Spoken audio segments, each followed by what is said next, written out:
She's mine. 2 words. That's all it took to shatter everything Kate Lawson thought she knew about boundaries, power, and the man she'd worked beside for 3 years without ever truly touching. Adrian Wolfe, billionaire, fortress, untouchable, just claimed her in front of 200 people who mattered, and now there's no going back. But claiming someone and keeping them safe are two very different things. And in Adrian's world, where fortunes are built on secrets and blood, loving someone might be the most dangerous game of all. Stay until the end. Hit that like button and comment your city so I can see how far this story travels. What? The Apex Hotel didn't just host events. It owned the skyline, 30 floors of glass and steel that reflected the city's lights like a crown made of ambition. Kate Lawson stood near the edge of the ballroom, champagne flute in hand, watching a world she'd never belonged to perform its quarterly ritual of excess. She'd been to dozens of these galas in her 3 years as Adrian Wolfe's executive assistant. She knew the rhythm by now, the peacocking executives, the wives dripping in jewelry that cost more than her annual salary, the waiters moving like ghosts through conversations that determined whether companies lived or died. Kate had learned to be invisible here, which wasn't hard.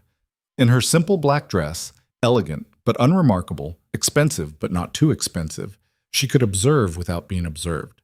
That was the job. See everything, disturb nothing. Kate, darling, you look positively lost. She turned to find Marcus Chen, VP of Acquisitions, swaying slightly with his third scotch. His smile was too wide, his eyes unfocused. Just taking it all in, she said smoothly. You know how these things are. Oh, I do indeed. He leaned closer, voice dropping. Though I have to say, you're wasted in that assistant role. Someone with your attributes could do much better. Kate's smile didn't waver. She'd had this conversation before, in a dozen variations. I'm quite happy where I am, Marcus. If you'll excuse me. Marcus, go bother someone else. The voice cut through the ambient noise like a blade. Kate didn't need to turn to know who it was. She'd been attuned to Adrian Wolfe's presence for 3 years, the way you become aware of weather patterns or the phases of the moon. You learn to read the shifts. Marcus straightened immediately. Adrian, I was just leaving, Adrian finished. His tone wasn't harsh, exactly. It didn't need to be. Adrian Wolfe rarely raised his voice because he rarely had to. When you controlled half the commercial real estate in the eastern seaboard, people listened to whispers. Marcus retreated with a mumbled excuse. Kate finally looked at her boss. Adrian stood with that particular stillness he'd perfected, the kind that made other men seem restless by comparison. At 42, he wore his tuxedo like it was a second skin, his dark hair showing just enough silver at the temples to suggest gravitas rather than age. His face could have been carved from marble, sharp jaw, aristocratic nose, eyes the color of winter storms. She'd memorized that face 3 years ago and pretended she hadn't. You didn't have to do that, she said quietly. Yes, I did. Adrian's gaze swept the room, a habitual assessment. Marcus has a harassment complaint in HR that legal is currently burying. I'd prefer he not add you to the list. I can handle Marcus. I know you can. That's not the point. He said it matter-of-factly, like he was discussing quarterly projections, but something in his tone made Kate's pulse quicken. She took a sip of champagne to cover her reaction. The bubbles tasted expensive and empty. The Nakamura deal is waiting for you at 9 o'clock, she said, shifting into professional mode because that was safe. That was the territory they'd mapped together over 3 years of 18-hour days and late-night strategy sessions in his office. He brought his daughter. She's the one actually running their operations now. Adrian's mouth quirked, not quite a smile, but close. You researched her. I research everyone. I know. That's why you're invaluable. The word hung between them for a moment. Invaluable. Not indispensable, not irreplaceable. Invaluable. As in beyond price. As in couldn't be measured. Kate looked away first. I'll be around if you need anything. Stay close. She nodded and drifted back toward her position near the wall, watching as Adrian moved into the crowd with the fluid confidence of someone who'd been performing at this altitude his entire life. She watched him greet the Nakamuras, watched him deploy his arsenal of subtle smiles and precisely calibrated charm. She'd seen him do this 100 times. She knew every gear in the machine. What she didn't know was why tonight felt different. Maybe it was the champagne. Maybe it was the way the lights caught the crystal chandeliers and made everything feel slightly unreal. Maybe it was because next week marked her 3rd anniversary with Wolf Enterprises, and she'd been lying to herself about what that meant for approximately 2 years and 11 months. "Excuse me." Kate turned to find a man she didn't recognize. Tall, silver-haired, expensive suit that screamed old money. His smile was practiced and didn't reach his eyes. "Can I help you?" she asked. "I was hoping you could." He extended a hand. "Victor Castellane. I'm an investor currently evaluating several opportunities with Wolf Enterprises." Kate shook his hand briefly. His grip lingered a fraction too long. "Kate Lawson. I'm Mr. Wolf's executive assistant." "Ah." Something flickered in Castellane's expression. Interest. Calculation. Something else she couldn't quite name. "How convenient. I've been trying to get on Adrian's calendar for weeks. Perhaps you could facilitate an introduction." "Mr. Wolf is occupied at the moment," Kate said carefully, "but I'd be happy to have you schedule something through the proper channels." "The proper channels." Castellane's smile sharpened. "Of course, though I have to wonder—" He let his gaze travel over her in a way that made her skin crawl. "Does Adrian keep all his valuable assets so accessible?" Kate's jaw tightened. "Mr. Castellane, because I'm always looking for quality talent," he continued, voice lowering. "Someone with your skills, your access to information, you could be quite valuable in the right position. Are you available?" The question landed like a stone in still water. Kate felt the ripples spread outward, felt the conversations around them pause as people turned to listen. In this world, information was currency, and she'd just been publicly offered a price.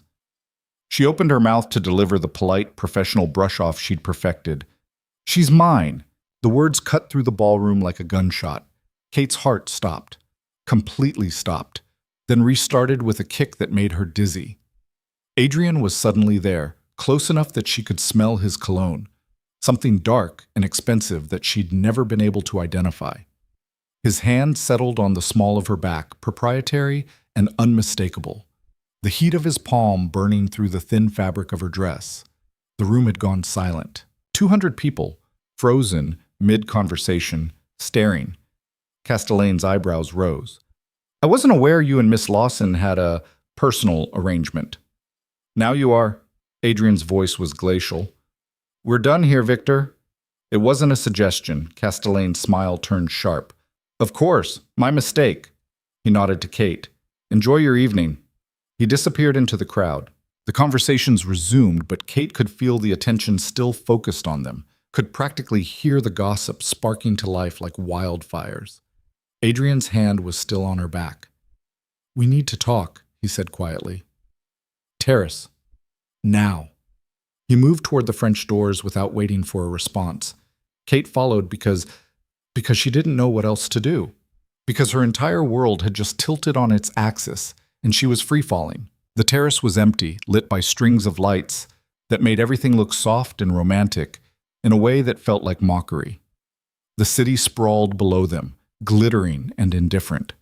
Adrian walked to the railing and gripped it hard enough that his knuckles went white. Kate stopped a few feet behind him. Her hands were shaking. She clasped them together. "What the hell was that?" she finally managed. Adrian didn't turn around. "That was me making a mistake." The words hit her like a slap. A mistake. "I shouldn't have—" He cut himself off, jaw working. "Castellane is a shark. He was testing you, testing me, looking for leverage. I reacted. You claimed me, in front of everyone. I know. You don't claim people, Adrian. You don't do jealousy. You don't lose control." Her voice was rising and she couldn't stop it. "You're the most controlled person I've ever met. 3 years. And I've never seen you so much as loosen your tie at the office. So what the fuck was that?" He turned then, and the look on his face stopped her cold. "You want to know what that was?" His voice was low, dangerous in a way she'd never heard before. "That was 3 years of control finally breaking. That was me watching you smile at mediocre men who don't deserve to breathe the same air you do. That was me sitting 15 feet away from you every day, watching you exist and pretending I don't notice. Kate couldn't breathe. Adrian, do you know what you do? He took a step toward her. Every morning at 7:45, you come into my office with coffee and the Wall Street Journal. You read me the headlines you think I'll find interesting. You tuck your hair behind your left ear when you're concentrating. You have a tell when you think I'm making a bad call. You tap your pen twice against your notepad. I notice, Kate. I notice everything. Then why? Her voice cracked. Why have you never said anything? Because I'm your boss. Because I'm 18 years older than you. Because there's a power dynamic that makes any relationship between us ethically complicated at best and exploitative at worst. He laughed, bitter. Because I have rules, Kate. I've built my entire life on them. And you're the first person who's ever made me want to break every single one. The confession hung between them like a live wire. Kate's mind was racing. 3 years. 3 years of professional perfection, of carefully maintained boundaries, of nights when she went home to her small apartment and pretended she didn't dream about him. 3 years of telling herself it was just proximity, just the intimacy of working closely with someone brilliant and driven, just chemistry with nowhere to go. So what happens now? She whispered. Adrian's expression shuddered. Now I apologize. We go back inside, we finish this event, and tomorrow morning we have a professional conversation about establishing clear boundaries. That's it? What else can there be? Kate, I just announced to a room full of investors and competitors that you're mine. Do you understand what that means? You're going to be scrutinized, questioned. They're going to dig into your background, your relationships, your bank accounts. They're going to look for any sign that I've shown you favoritism or given you insider information. Your professional reputation is about to be shredded because I couldn't keep my mouth shut. Stop. Kate moved closer, heart hammering. Stop making decisions for me. I'm trying to protect you. I don't need protection. I need honesty. She looked up at him, this man she'd studied for 3 years without ever really knowing. You said I'm yours. Did you mean it? The question landed like a bomb. Adrian stared at her, something raw and dangerous moving behind his eyes. Yes, he said finally. I meant it, which is exactly why this can't happen. Why not? Because I'm not good at sharing power, Kate. I'm not good at compromise. The relationships I've had, they've been transactions, clean, controlled, no mess, no expectations beyond what's explicitly stated. His jaw tightened. You deserve better than that. What if I want the mess? You don't know what you're asking for. Then tell me. She stepped closer, close enough to feel the heat radiating from him. Tell me why this is such a terrible idea. Tell me why I should go back to pretending I don't feel this. Adrian's control was fracturing. She could see it in the tension of his shoulders, the way his hands had curled into fists. Because if I touch you, I won't stop. Because I've spent 3 years building restraint and it's hanging by a thread. Because the things I want, Kate, I don't do casual. I don't do halfway.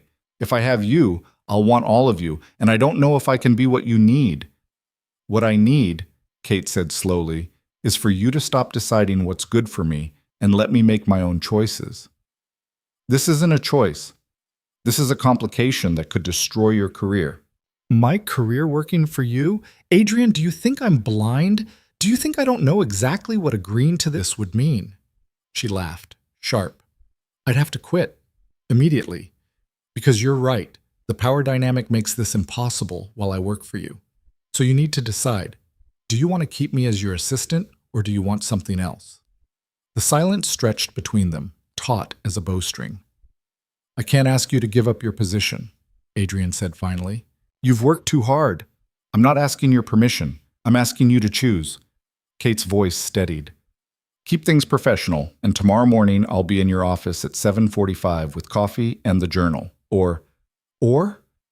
She reached up and loosened his tie, just enough to slide it through his collar. The silk whispered between her fingers. Adrian went absolutely still, watching her with an intensity that made her dizzy. Or you take me home, she finished quietly, and we figure out the rest tomorrow. Adrian caught her wrist. His grip was gentle, but she could feel the tremor running through him, the last threads of his control beginning to snap. If we do this, he said, voice rough, everything changes. I know. Your job, your reputation, the way people see you. I know. Kate, he closed his eyes. I need you to be sure. She used her free hand to cup his face, feeling the scratch of stubble against her palm, the heat of his skin. Adrian, I have never been more sure of anything in my life. Something broke. She felt it happen, saw it in the way his expression shifted from control to hunger in the space of a heartbeat. His hand slid into her hair, tilting her face up, and then he was kissing her. The world disappeared. Adrian kissed like he did everything else, with complete focus, total mastery, and an intensity that made her knees weak. His mouth was demanding, possessive, claiming her with a thoroughness that stole her breath. Kate gasped, and he deepened the kiss, his other arm banding around her waist to pull her flush against him. This was nothing like the polite, controlled man she worked beside every day. This was raw want, 3 years of restraint shattering all at once. Kate met him kiss for kiss, her hands fisting in his jacket, drowning in the taste of him. When they finally broke apart, both breathing hard, Adrian rested his forehead against hers. We can't stay here, he said roughly. No. If we leave together, everyone will know. They already know, Kate's lips curved. You claimed me, remember? He pulled back just enough to look at her, and the heat in his eyes made her stomach flip. I did, and I'm not taking it back. Good. Adrian's hand slid from her hair to cup her jaw, thumb brushing over her bottom lip. Last chance to change your mind, Kate. Take me home. He kissed her again, harder this time, like he was sealing a promise. Then he grabbed her hand and led her back through the terrace doors. The ballroom was still in full swing, but Kate felt every eye track their movement as they crossed toward the exit. Adrian didn't slow, didn't acknowledge the stares. His hand was firm around hers, his stride purposeful. They were almost to the elevator when a voice called out, Adrian! Leaving so soon? Adrian turned. Marcus Chen was weaving toward them, his scotch miraculously still intact. Family emergency? Adrian said smoothly. Kate, let's go. But Marcus had already focused on their joined hands, his eyes widening. Well, well, the rumors are true. Marcus, don't worry, I won't tell anyone. Marcus's grin was sloppy. Though I have to say I'm surprised. Didn't think you were the type to mix business and pleasure. Adrian's expression went cold. That's because you don't know me at all. Now move. The elevator doors opened. Adrian pulled Kate inside and jabbed the button for the parking garage. The doors slid shut on Marcus's stunned face. The moment they were alone, the air in the elevator changed. Kate became acutely aware of the enclosed space, the tension vibrating between them, the way Adrian was looking at her like she was something he wanted to devour. Your car or mine? She managed. Mine. I'm not letting you out of my sight. The words sent heat pooling low in her stomach. Possessive. Yes. No apology. I told you I don't do halfway. The elevator descended. Kate watched the numbers tick down, her heart racing. This was insane. She was leaving a corporate gala with her boss, her former boss, she corrected herself, because she'd have to quit. That was non-negotiable. And she had no idea what came next, just that she wanted it more than she'd wanted anything in her life. The doors opened. Adrian's hand settled on her lower back again as he guided her toward his car, a sleek black Audi that probably cost more than she'd made in her entire 3 years at Wolf Enterprises. He opened the passenger door for her, then circled to the driver's side. The engine purred to life. Adrian pulled out of the garage and onto the city streets, his hands confident on the wheel. Kate watched his profile in the intermittent glow of streetlights, still trying to process the fact that this was happening. Where do you live? He asked.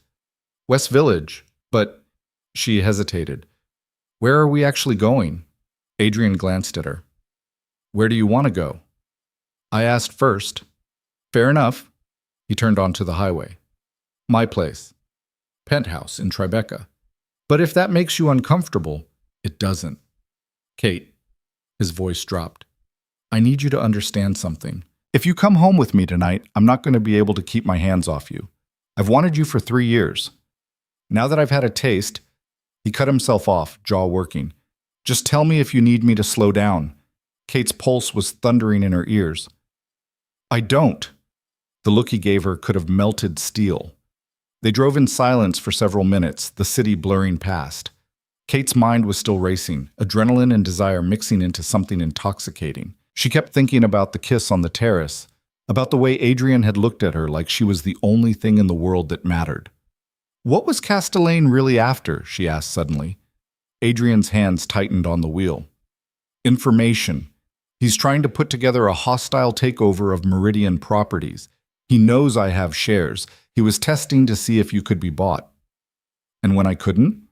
He tried to make me jealous, which worked, obviously. Adrian's mouth twisted. Victor Castellane is a predator. He finds weaknesses and exploits them, and I just showed him exactly where mine is. The words settled over Kate like a weight. You think he'll come after me? I think he'll try, which is why Adrian's jaw tightened. Kate, I meant what I said. Everything changes after tonight. You're going to become a target for anyone who wants leverage against me. Your privacy will disappear. Your past will be scrutinized. People will make assumptions about how you got your position, what you've done to earn it. I know. Do you? Because I don't think you understand the world you're stepping into. He took the exit toward Tribeca, his voice going rough. I've spent my entire life building walls, Kate, keeping people at a distance. It's safer that way. Cleaner. And you're asking me to tear them all down. I'm not asking you to do anything, Kate said quietly. I'm just asking you to let me in. Adrian pulled into an underground garage, killed the engine. For a long moment, he just sat there, hands still gripping the wheel. I don't know how to do this, he said finally. I don't know how to be what you deserve. Kate reached over and covered his hand with hers. Then we'll figure it out together. He turned to look at her, and the vulnerability in his expression nearly broke her heart. I'm going to disappoint you, he said. Probably. She smiled slightly. I'll disappoint you too. That's how this works. Adrian lifted their joined hands and pressed a kiss to her knuckles. Come upstairs. They took the private elevator to the penthouse. Kate had been to Adrian's apartment exactly once before, dropping off documents when he was working from home during a blizzard. She remembered glass and steel and a view that made you feel like you were floating above the city.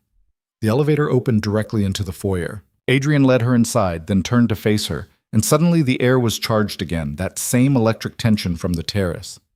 Drink? He offered. Are you stalling? His mouth curved. Maybe. Why? Because once I start, I won't want to stop. And I need to know you understand what you're agreeing to. Adrian stepped closer, his hand coming up to cup her face. Kate, if we do this, if we cross this line, there's no going back to the way things were. I don't want to go back. You might, when you see what I'm really like. When you realize I'm not the controlled professional man you work with. His thumb traced her cheekbone. That man is a mask, Kate. What's underneath? It's not pretty. I'm demanding, possessive. I don't share well. And I've built an empire on being ruthless. I know who you are, Kate said. I've worked beside you for 3 years. I've seen you destroy competitors and broker deals that made grown men cry. I've watched you hold grudges, and I've seen you be absolutely merciless when someone crosses you. And I'm still here. Something flickered in Adrian's eyes. Surprise, maybe, or relief. You really see me, he said quietly. Yes. He kissed her then, slow and deep, his hands sliding into her hair. Kate melted against him, her own hands finding their way under his jacket to the warmth of his body beneath. She could feel his heart hammering against hers, could taste the want on his tongue. Adrian broke the kiss long enough to shrug out of his jacket. Then his hands were on her waist, her hips, pulling her closer. Kate gasped as he lifted her, her legs wrapping instinctively around him. He carried her down the hall like she weighed nothing, shouldering open a door that led to a bedroom dominated by a massive bed and floor-to-ceiling windows overlooking the city. He set her down beside the bed, his hands finding the zipper of her dress. Tell me if I need to slow down, he said against her mouth. Don't you dare. The zipper whispered open. The dress pooled at her feet. Adrian stepped back to look at her, his gaze traveling over her with an intensity that made her shiver. 3 years, he said roughly. 3 years of imagining this. Kate reached for his tie, the one she'd loosened on the terrace, and pulled it free. Show me. And he did. Later, much later, Kate lay tangled in Adrian's sheets, her body humming with satisfaction, her mind still spinning. Adrian was beside her, propped on one elbow, his free hand tracing idle patterns on her skin. "No regrets?" he asked quietly. Kate turned to look at him. His hair was disheveled, his expression open in a way she'd never seen before. "None. You?" "Just one." Her stomach dropped. "What?" "That I waited 3 years to do this." He leaned down and kissed her, soft and sweet.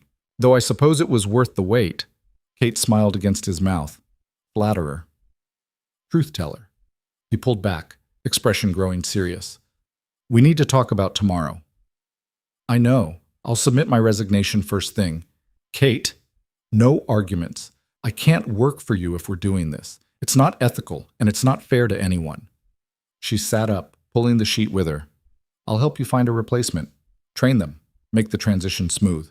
But I can't stay." Adrian was quiet for a long moment. "What will you do?" "I don't know yet. Find another position. I have good references. Well, I did before tonight." She laughed slightly. "I'll figure it out." "I don't want you to struggle because of this. I'm not your responsibility, Adrian." "Yes, you are."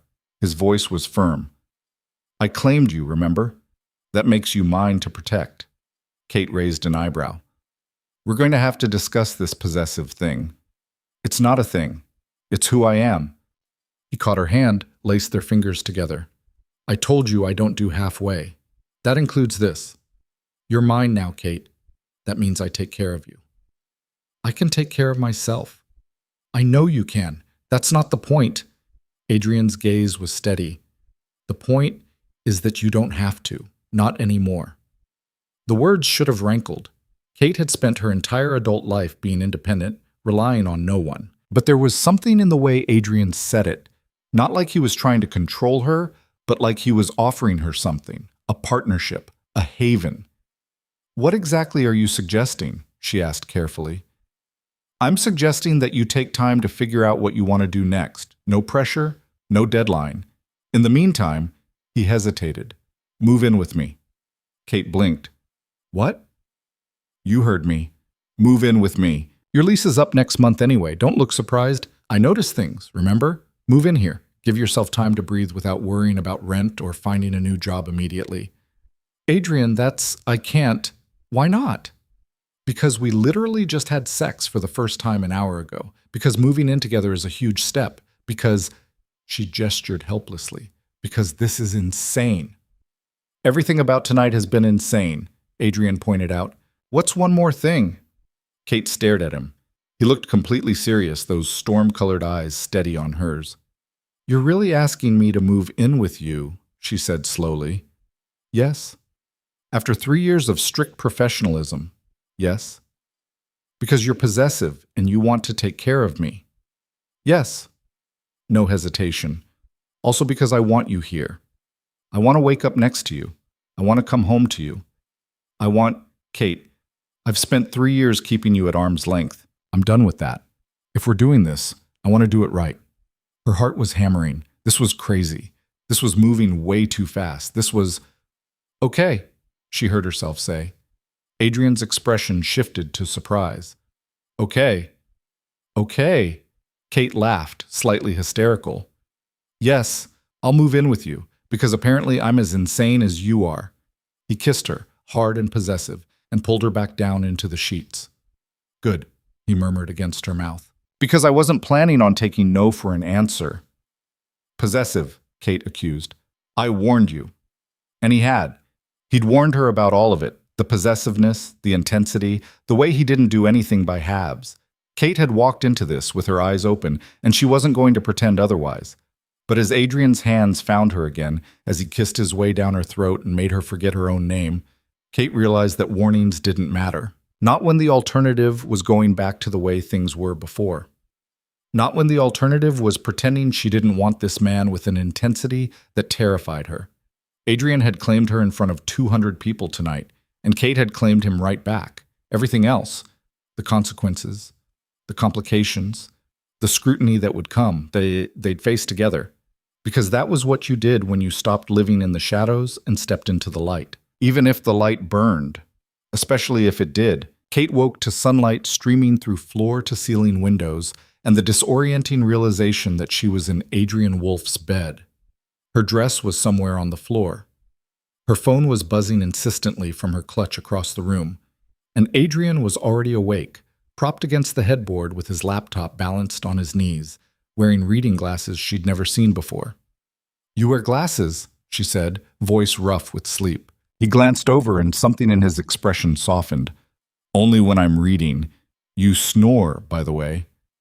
"I do not." "Lightly. It's cute." He set the laptop aside and removed the glasses, folding them with deliberate care. "Your phone's been going off for 20 minutes. Might want to check it." Kate groaned and dragged herself out of bed, wrapping the sheet around herself as she retrieved her clutch. 17 missed calls. 32 text messages. She scrolled through them with growing dread. Her sister, "OMG, call me right now." Her college roommate, "Please tell me that wasn't you leaving the gala with Adrian Wolf." 3 different former colleagues, "Need to talk." ASAP, and one from Marcus Chen, sent at 2 in the morning. "You're making a mistake."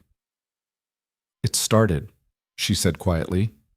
Adrian was beside her instantly, reading over her shoulder. His jaw tightened as he scrolled through the messages. "Block Marcus. The rest, ignore them for now." "I can't just ignore my sister." "Then call her." "But Kate!" He caught her chin, tilting her face up to meet his gaze. "Whatever they say, whatever they think they know, it doesn't change what happened last night. Unless you want it to." "Did she?" Kate searched his face, looking for regret or second thoughts, but all she saw was certainty. Adrian looked at her like she was something precious he'd finally allowed himself to claim, and the intensity of it made her chest tight. "No," she said. "I don't want it to change." "Good." He kissed her, slow and thorough. "Now go call your sister before she sends a search party. I'll make coffee." Kate watched him walk away, shirtless, comfortable in his own space in a way she'd never seen at the office, and felt reality settling over her like a weight. This was real. This was happening. She'd slept with her boss, agreed to move in with him, and now she had to face the consequences. She dialed her sister. Mara picked up on the first ring. "Catherine Marie Lawson? What the actual hell?" "Good morning to you, too." "Don't you good morning me. I have 3 people asking if you're the mystery woman who left the Apex Gala with Adrian Wolf. Please tell me it's a rumor." Kate sank onto the edge of the bed. "It's not a rumor." Silence. Then, "Kate, please tell me you know what you're doing." "I have no idea what I'm doing." "That's what I was afraid of." Mara's voice gentled. "Talk to me. What happened?" So Kate told her. Not everything. Some parts were too private, too raw, but enough. The confrontation with Escalating, Adrian's claim. The conversation on the terrace, the choice she'd made. When she finished, Mara was quiet for a long moment. "Okay," she said finally. "Okay. First question. Did he pressure you?" "No, God, no. If anything, he tried to talk me out of it." Second question. Do you trust him? Kate thought about 3 years of working alongside Adrian. The way he'd never once crossed a line. Never made her uncomfortable. Never used his position to leverage anything from her. The way he'd looked at her last night, like she was worth shattering his carefully constructed control. "Yes," she said. "I trust him." Then, third question. Are you prepared for the fallout? Because, Kate, this is going to get ugly. People are going to assume you slept your way into your position. They're going to say he took advantage of you. Your professional reputation is going to take a hit. I know. And you're okay with that? Kate looked toward the kitchen where she could hear Adrian moving around, the familiar sounds of coffee being made. "I'm quitting. Today. I can't work for him if we're together." "Smart," Mara sighed. "And then what? You're just going to be his girlfriend? Kate, you've worked so hard. I'll find another job. I have skills, experience. I'll figure it out." While living with a billionaire who could take care of you without breaking a sweat, Mara's tone was careful. "I'm not judging. I just want to make sure you're not losing yourself in this." The words hit harder than they should have. Kate gripped the phone tighter. "I'm not." "You sure? Because from where I'm sitting, it looks like you're giving up everything for a man you just slept with for the first time last night." It's more complicated than that. It always is. Mara paused. Look, I love you, and if this is what you want, I'll support you. But promise me you'll be careful. Men like Adrian Wolf, they're used to getting what they want. Just make sure you're not becoming another acquisition. After she hung up, Kate sat staring at her phone. Mara's words kept circling in her head. Just make sure you're not becoming another acquisition. Everything okay? Adrian stood in the doorway holding 2 mugs of coffee. He was dressed now. Black slacks and a crisp white shirt. No tie. Still barefoot. It was the most casual she'd ever seen him. My sister thinks I'm making a mistake, Kate said. He crossed to her and handed her one of the mugs, then sat beside her on the bed. Is she wrong? I don't know. Maybe. Kate took a sip of coffee. It was perfect, exactly how she liked it, which meant Adrian had been paying attention for 3 years. She's worried I'm giving up too much for you. But she's not entirely wrong. Kate looked at him sharply. What's that supposed to mean? It means you're sacrificing your career, your professional reputation, and your independence because I couldn't keep my hands off you. Adrian's voice was flat. That's not nothing, Kate. I made a choice. A choice I pushed you into. Stop. Kate set her coffee down and turned to face him fully. You didn't push me into anything. I knew what I was doing last night. I know what I'm doing now. And I don't need you second-guessing my decisions. I'm not second-guessing. I'm acknowledging reality. Adrian ran a hand through his hair, frustrated. Kate, I've been thinking about this all morning, about what happens next. And I need to know, if you could keep your job, would you still want this? The question landed like a punch. What kind of question is that? An honest one. If there was a way for you to have both, your position and whatever this is between us, would you choose it? Kate stared at him. There isn't a way. You said it yourself last night. The power dynamic makes it impossible. I know, but that doesn't answer my question. She wanted to lie. Wanted to say that of course she'd choose him, that the job didn't matter, that she was willing to walk away from everything she'd built. But Adrian was looking at her with those storm-gray eyes, and she'd never been able to lie to him. I don't know, she admitted quietly. I've worked my entire adult life to get where I am. Being your assistant, it's given me access, experience, connections I never would have had otherwise. And yes, losing that hurts. But I'd still choose this. Choose you. Even knowing what it costs. She reached for his hand. Adrian, I'm not going to pretend the job doesn't matter. It does. But you matter more.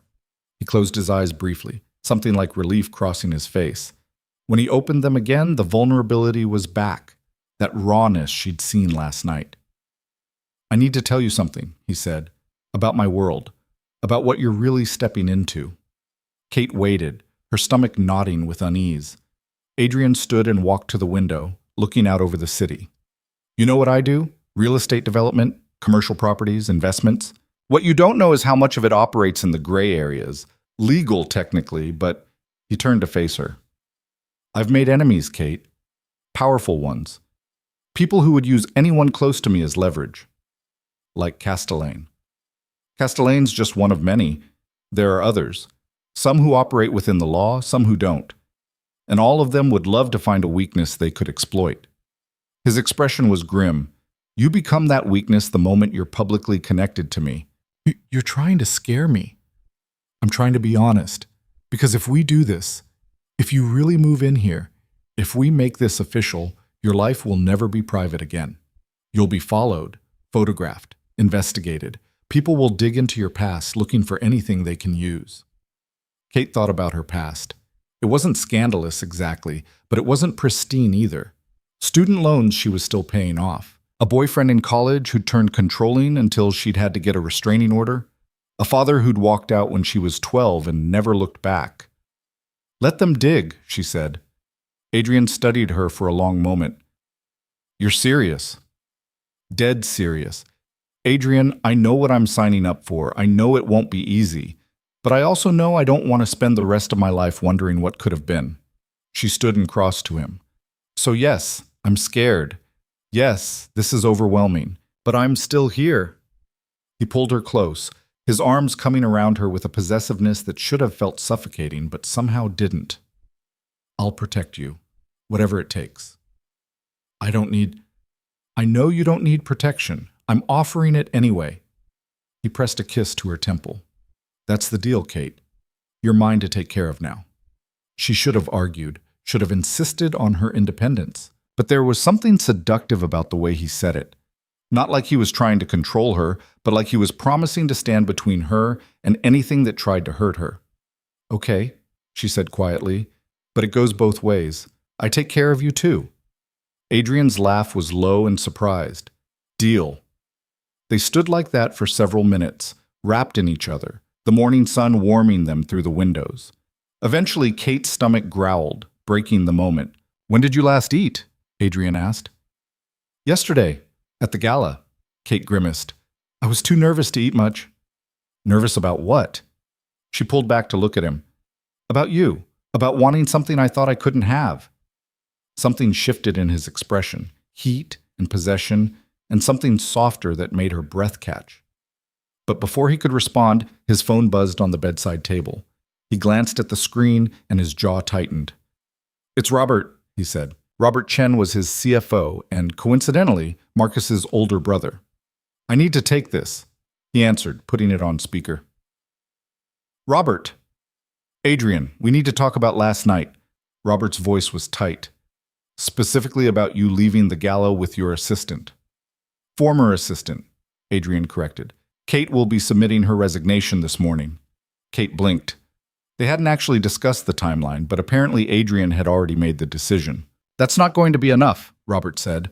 Adrian, do you have any idea what kind of optics this creates? The board is already calling, investors are asking questions, and Marcus is a drunk who tried to poach my employee. Adrian cut in. His opinion is irrelevant. He's still my brother, and he's saying you've been having an inappropriate relationship with Kate for months. Kate's hands clenched into fists. Adrian caught her eye and shook his head slightly. A silent message to wait. Marcus is lying, Adrian said flatly. Kate and I maintained a strictly professional relationship until last night. Anyone who suggests otherwise will be dealing with my legal team. Are we clear? Silence on the other end. Then, Crystal. But Adrian, you need to control this narrative before it controls you. Issue a statement. Make it clear that Kate resigned before anything personal developed. Emphasize that there was no misconduct. I'll think about it. Don't think. Do it. Today. Robert's voice gentled slightly. I know you care about her, but you need to protect both of you from this. The longer you wait, the worse it gets. After Adrian hung up, he was quiet for a long moment. He's right, Kate said. We need to get ahead of this. I know. Adrian's expression was grim, which means we need to go to the office. Now. You submit your resignation in person, we make the announcement official, and we present a united front. Kate's stomach dropped. Adrian, I can't just walk into Wolf Enterprises and resign. People will talk either way. At least this way we control the timing. He cupped her face in his hands. I know it's not ideal, but we need to rip the Band-Aid off, fast and clean. She knew he was right, didn't make it easier. An hour later, Kate walked into the gleaming glass tower of Wolf Enterprises for what would be the last time as an employee. She'd gone home to change. Adrian had driven her, waited in the car while she threw on a navy suit that screamed professional competence. And now she was riding the elevator to the executive floor with her heart in her throat. The doors opened. The reception area went silent. Kelly, the receptionist, stared at her with undisguised shock. Behind her, Kate could see other employees whispering, phones being grabbed, the news spreading like wildfire. She's here. Kate Lawson is here. Kate lifted her chin and walked toward Adrian's office. His door was open. He was standing by the window on the phone, but he turned when she entered and something in his expression eased. I'll call you back, he said into the phone, then hung up. Ready? No, but let's do it anyway. He almost smiled. That's my girl. The words wrapped around her like armor. Kate pulled the resignation letter she'd drafted on her phone during the car ride and set it on his desk. One paragraph, clean and professional.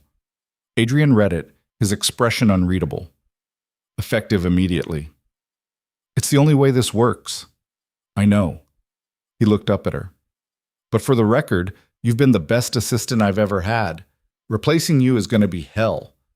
Flattery won't change my mind. Not trying to. He came around the desk and pulled her into his arms. I'm just stating facts.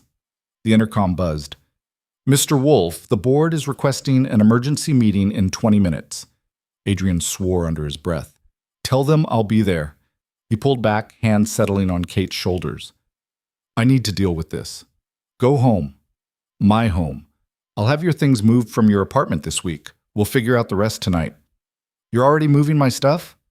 You agreed to move in. I'm expediting the process. His mouth quirked. Possessive, remember? Despite everything, Kate found herself smiling. How could I forget? He kissed her, hard and claiming, then stepped back. I'll see you tonight. Don't answer any calls from numbers you don't recognize.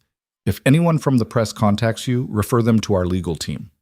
Adrian, I mean it, Kate.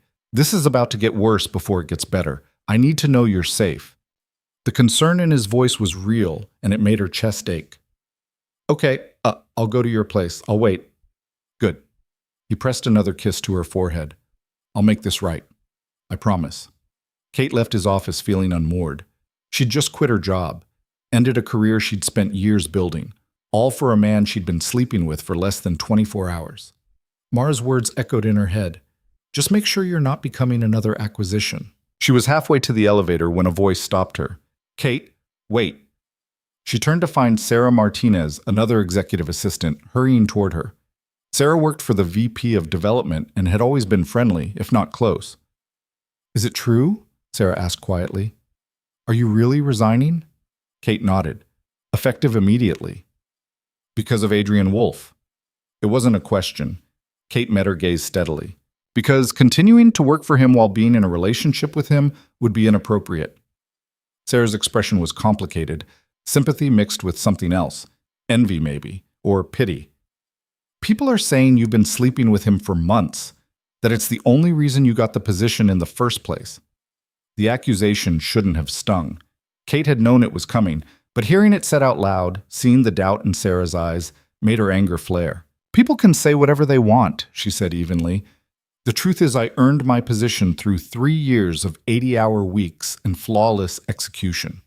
What happened last night, that's separate, that's personal, and it's none of anyone's business. Kate, I need to go. She didn't wait for a response, just turned and walked to the elevator. Her hands were shaking by the time the doors closed. By the time she reached Adrian's building, her phone was exploding again. More messages, more calls. Someone had leaked her personal cell number, probably Marcus, and now reporters were calling, asking for comments, digging for dirt. Kate blocked numbers until her thumb hurt, then finally just turned the phone off. Adrian's penthouse felt too big without him in it. Kate wandered through rooms that looked like they'd been designed by someone with impeccable taste and no actual attachment to comfort. Everything was expensive and perfect and cold. She found herself in his office, a space she hadn't seen last night. It was all dark wood and leather, bookshelves lined with legal texts and biographies of ruthless men. His desk was massive, the surface clear except for a single photo frame. Kate picked it up. The photo showed a much younger Adrian, maybe 19 or 20, standing next to an older man who shared his features. His father, probably. Both of them looked serious, formal, like they were at some official event. That was taken the day I graduated from Harvard. Kate spun around. Adrian stood in the doorway, loosening his tie. He looked exhausted. I'm sorry, she said quickly, setting the frame down. It's fine. You live here now. Nothing's off limits. He crossed to her and pulled her close, burying his face in her hair. That was my father. He died 6 months after that photo was taken. Heart attack. Kate's arms came around him automatically. I'm sorry. Don't be. We weren't close. Adrian's voice was muffled against her shoulder. He was a hard man, brilliant, ruthless, completely focused on building the business. I learned everything from him, including how to keep people at a distance. Adrian, the board meeting was hell, he said, pulling back. They wanted me to issue a statement denouncing our relationship, said it was bad for business, bad optics, that investors were nervous. Kate's stomach dropped. What did you tell them? I told them that my personal life is not up for committee vote, that Kate resigned to avoid any conflict of interest, and that anyone who has a problem with it can take it up with my lawyers. His jaw was tight. 3 board members threatened to resign. Robert talked them down, but barely. This is my fault. No, it's not. Adrian cupped her face. Kate, I knew what claiming you would cost. I did it anyway, because you're worth it. She wanted to believe him, wanted to trust that this wasn't a mistake that would destroy them both. But doubt was creeping in, cold and insidious. What if it gets worse? She asked quietly. What if we lose everything because we couldn't keep our hands off each other? Then we lose it. Adrian's eyes were fierce. But we lose it together. That's the deal, remember? You and me, whatever comes.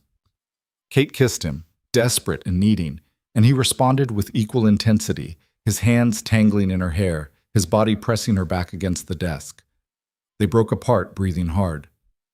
I need you, Adrian said roughly. Right now, here. He kissed her again, deeper this time, his hands finding the buttons of her blouse.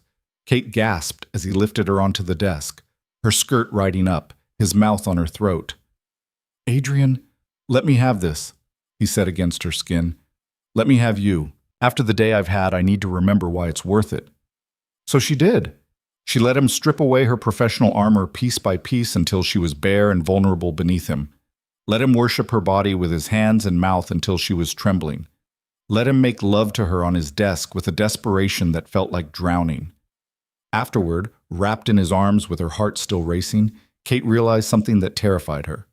She was falling in love with Adrian Wolfe. Not the controlled professional version she'd worked beside for 3 years. Not the powerful billionaire who commanded rooms with a glance. But this man, raw and vulnerable and fierce in his claiming. The man who wore reading glasses and made her coffee exactly right. The man who'd looked at her last night like she was worth burning down his carefully constructed world. What are you thinking? Adrian asked quietly, his fingers tracing patterns on her bare shoulder.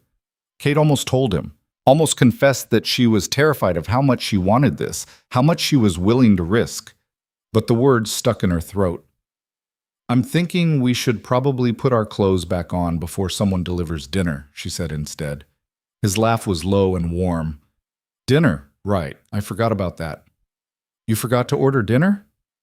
I forgot about everything except getting you naked. He pressed a kiss to her temple. I'll order something now. What do you want? Surprise me. While Adrian called in an order, Kate gathered her scattered clothes and retreated to the bathroom. She caught sight of herself in the mirror, hair disheveled, lips swollen, a faint mark on her neck where Adrian had gotten enthusiastic, and barely recognized the woman staring back. 24 hours ago, she'd been Kate Lawson, executive assistant, professional, competent, invisible. Now she was, what? Adrian Wolfe's girlfriend, his lover, his future? She didn't know, didn't have words for what this was becoming. Her phone buzzed from where she'd left it on the counter. She turned it back on to check if her sister had called. Instead, she found a message from an unknown number. You think you know him? You don't. Ask Adrian about Castellane. Ask him what really happened in Philadelphia. Kate stared at the message, her stomach twisting. She should delete it. Should tell Adrian immediately. But something made her hesitate. Ask him what really happened in Philadelphia. What had happened in Philadelphia? Kate? Food's here. She jumped, fumbling the phone. Coming. She deleted the message and walked out to find Adrian setting out containers of Thai food on the kitchen island. He'd changed into jeans and a t-shirt, casual in a way that still felt surreal. Everything okay? He asked. Kate forced a smile. Yeah, just tired. He studied her for a moment, those sharp eyes missing nothing, but he didn't push. Eat. Then we're both getting some actual sleep. Tomorrow's going to be worse than today. He was right. Tomorrow would bring more questions, more scrutiny, more people picking apart their relationship looking for cracks. But tonight, Kate sat beside Adrian and ate pad thai and pretended that mysterious text messages didn't exist. Pretended that she wasn't terrified of what secrets he might be hiding. Pretended that falling in love with a man who operated in gray areas wouldn't eventually destroy her. Because sometimes pretending was easier than facing the truth. And the truth was that Kate had jumped without looking, and she was still falling with no idea where she'd land. The question about Philadelphia haunted Kate for 3 days before she finally broke. She'd tried to ignore it, tried to convince herself that whoever sent that text was just stirring up trouble, trying to drive a wedge between her and Adrian. But the words kept circling in her head during the quiet moments, when Adrian was on conference calls in his office, when she was unpacking boxes in what was now their bedroom, when she woke up at 3 in the morning and found him staring at the ceiling like he was solving problems only he could see. Ask him what really happened in Philadelphia. On the fourth day, Kate made a decision she wasn't proud of. Adrian had left early for a meeting with his lawyers, kissing her goodbye and promising to be back by lunch.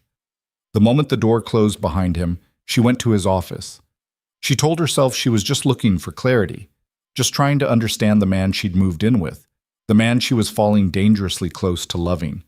But her hands were shaking as she opened his laptop, password protected, of course. But she knew it. She'd scheduled enough meetings, sent enough emails from his account over the past 3 years. The guilt was immediate and crushing. This was a violation, a betrayal of the trust Adrian had placed in her when he'd said nothing in his home was off limits. But Kate's fingers were already typing Philadelphia into the search bar. What came up made her blood run cold. News articles from 5 years ago. Headlines screaming about a development deal gone wrong, a building collapse, 3 construction workers dead. Investigations into corner cutting, bribery allegations, connections to organized crime. And at the center of it all, 2 names, Adrian Wolfe and Victor Castellane. Kate read through article after article, her stomach turning.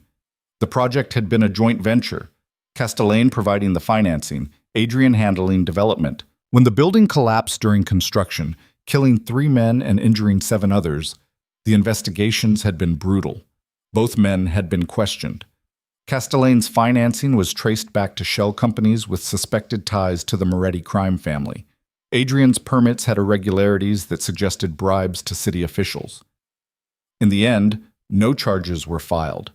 The investigation concluded it was structural failure due to contractor negligence. The families of the dead workers received settlements.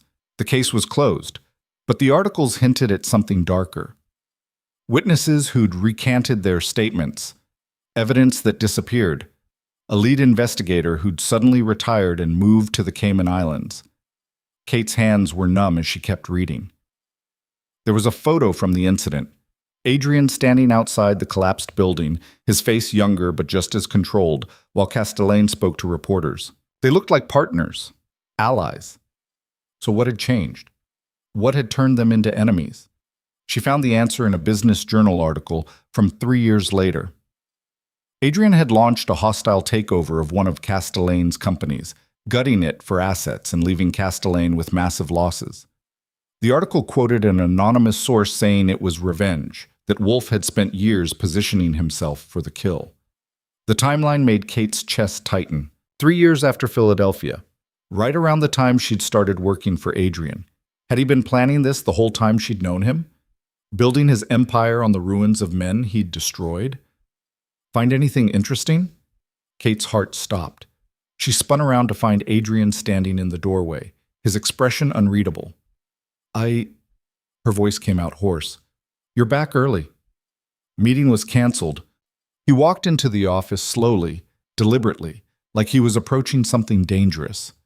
I forgot my briefcase. Imagine my surprise when I came back to find you searching through my files. Adrian, I can explain. Can you? His voice was quiet. Too quiet. Because from where I'm standing, it looks like you're investigating me, which suggests you don't trust me, which makes me wonder why you're living in my home. The words hit like a slap. Kate stood, her legs unsteady. Someone sent me a text. About Philadelphia. About Castellane. They said I should ask you what really happened. Adrian's expression didn't change, but something shifted in his eyes.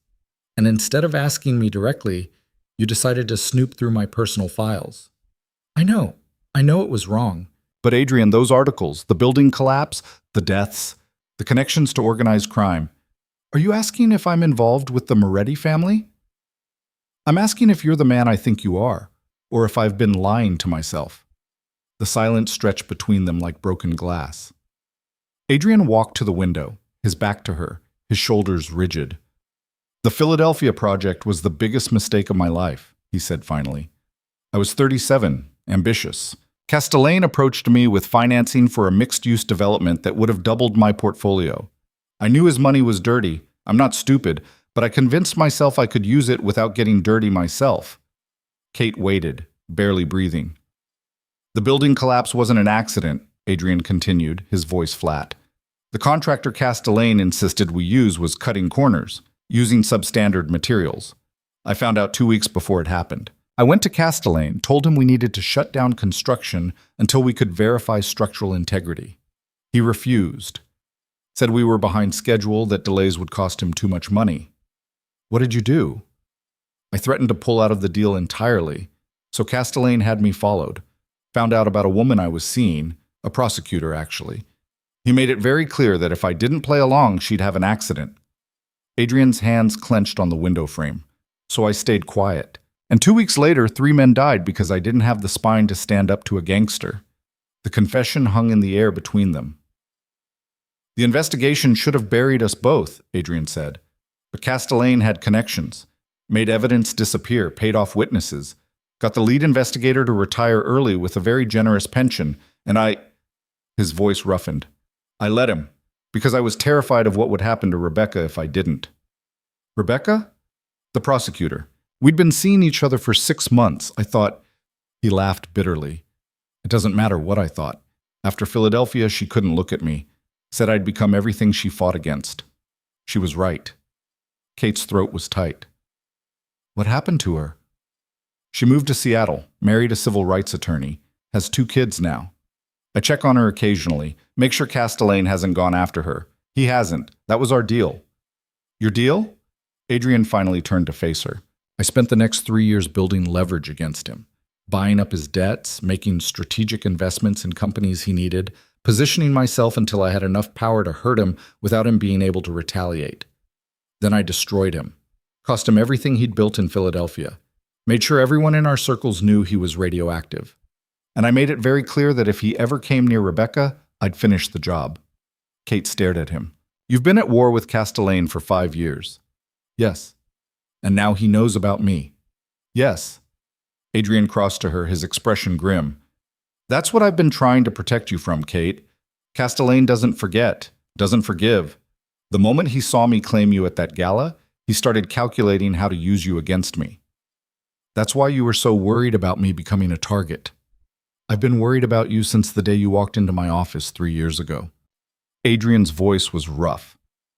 Do you know why I hired you? You were qualified, yes, brilliant, actually. But there were other candidates with more experience. I hired you because you looked at me like I was just a man, not a weapon, not a monster. Just a man who needed a good assistant. Kate's chest ached. Adrian, I'm not a good man, Kate. I've done things, terrible things, to protect what's mine and destroy my enemies. The empire I've built, it's not clean. It's built on leveraging people's weaknesses, on knowing exactly which pressure points to hit. I'm ruthless because the world I operate in doesn't reward mercy. I know who you are. Do you? He cupped her face, his touch gentle despite the intensity in his eyes. Because I need you to understand something. What I did to Castellane, that's who I am when someone threatens what's mine. I will burn the world down to keep you safe. I will cross every line, break every rule, do whatever it takes, and I won't feel guilty about it. Kate's hands came up to cover his. I violated your privacy. I went through your files instead of just asking you. That's on me. You had questions. I should have answered them before you had to dig for answers. Why didn't you tell me about Philadelphia? Because I wanted you to see the man I'm trying to be, not the man I was. Adrian's thumb traced her cheekbone. With you, I get to be something different, something better. And I was afraid that if you knew everything, you'd look at me the way Rebecca did, like I was irredeemable. The vulnerability in his voice broke something open in Kate's chest. She pulled him down and kissed him, tasting fear and honesty and desperation. I'm not Rebecca, she said against his mouth. I'm not going to run because you made mistakes. We've all made mistakes. Not like mine. Maybe not. But Adrian, she pulled back to meet his eyes. I need you to promise me something. No more secrets. There's something in your past that could come back to hurt us. I need to know. I can't protect myself if I don't know what I'm protecting myself from. Adrian was quiet for a long moment. Then he nodded. Okay, no more secrets. And I promise I'll ask instead of snooping. Deal. He kissed her again, deeper this time. When they broke apart, some of the tension had eased from his shoulders. There's something else you should know. About Escalating. Kate's stomach tightened. What? He's been making moves, quiet ones, buying up shares in some of my subsidiary companies. Nothing controlling, but enough to get a seat at certain tables. My lawyers think he's building towards something. Like what? We don't know yet, but Escalating doesn't make moves without a plan. Adrian's jaw tightened. I'm having you followed, security detail 24/7. They'll be discreet, but they'll be there. Adrian, that's non-negotiable. His voice was firm. You're mine to protect now. That means I do whatever it takes to keep you safe, including things you might not like. Kate wanted to argue, wanted to insist she didn't need bodyguards following her around, but the look in Adrian's eyes stopped her. This was fear talking, real, bone-deep fear that something would happen to her. Okay, she said quietly, but I want to meet them. Know who's watching my back. Relief flickered across his face. Done. I'll set it up for tomorrow. That night, they lay tangled together in bed, the city lights filtering through the windows. Kate traced patterns on Adrian's chest, her mind still churning through everything she'd learned. Tell me about your father, she said quietly. Adrian's hand stilled where it had been stroking her hair. Why? Because I want to know you. The real you. Not just the parts you think I can handle. He was silent for so long she thought he wouldn't answer. Then, my father was a self-made man. Grew up in Brooklyn, worked construction until he saved enough to buy his first property. Built an empire from nothing. And he was absolutely ruthless about it. Sounds familiar. Adrian's laugh was dark. I'm my father's son. He taught me everything. How to read people, how to find leverage, how to win at any cost. But he also taught me that love was weakness. That caring about someone gave them power over you. Do you believe that? I did. For a long time, relationships were just transactions for me. Sex without attachment. Companionship with clear boundaries. Nothing that could be used against me. He pulled her closer. And then you walked into my life and made me question everything. Kate's heart was hammering. What are you saying? I'm saying I don't know how to do this, Kate. I don't know how to be with someone without trying to control everything. I don't know how to love without possession. But I want to try. For you. The words hung in the air between them, the closest Adrian had come to saying he loved her. We'll figure it out, Kate whispered. Together. The next morning, Kate met her security detail. 2 men, Marcus Reeves, former Secret Service, and David Park, ex-military with a specialty in executive protection. They were professional, efficient, and promised to be invisible unless she needed them. You won't even know we're there, Marcus assured her. Kate doubted that, but she appreciated the effort. The following week brought a new routine. Kate spent her days job hunting, though every interview seemed to end the same way, with polite interest cooling the moment her last position came up. Adrian's name was both blessing and curse. It got her indoors, but it also raised questions she couldn't satisfactorily answer. Why did you leave Wolf Enterprises? One interviewer asked. Personal reasons, Kate said. The interviewer's eyebrows rose. Personal reasons involving Adrian Wolf himself, according to the business journals. There was no good answer to that. Kate left the interview knowing she wouldn't get a call back. By the end of the second week, she'd had 12 interviews and 0 offers. The rejections were polite but firm. We're pursuing other candidates. Your qualifications are impressive, but not quite the right fit. We'll keep your resume on file. Translation: we don't want the liability of hiring Adrian Wolf's girlfriend. Kate was sitting on Adrian's couch, staring at another rejection email, when her phone rang. Unknown number. She almost didn't answer, but something made her pick up. Kate Lawson? Speaking. My name is Elena Martinez. I'm an investigative journalist with the New York Chronicle. I'm working on a story about Adrian Wolf's business practices, and I was hoping you might be willing to comment. Kate's blood went cold. I have nothing to say. I understand you're in a relationship with Mr. Wolf. That must give you unique insight into how he operates, the deals he makes, the people he... Kate hung up. Her hands were shaking. The phone rang again immediately. Same number. She declined the call and blocked it. Then another call came through. Different number. She let it go to voicemail. By the time Adrian came home that evening, Kate had received 17 calls from various reporters, all asking for comments about Adrian's business practices, his relationship with Castellane, the Philadelphia incident. "They're circling," Adrian said grimly after she told him.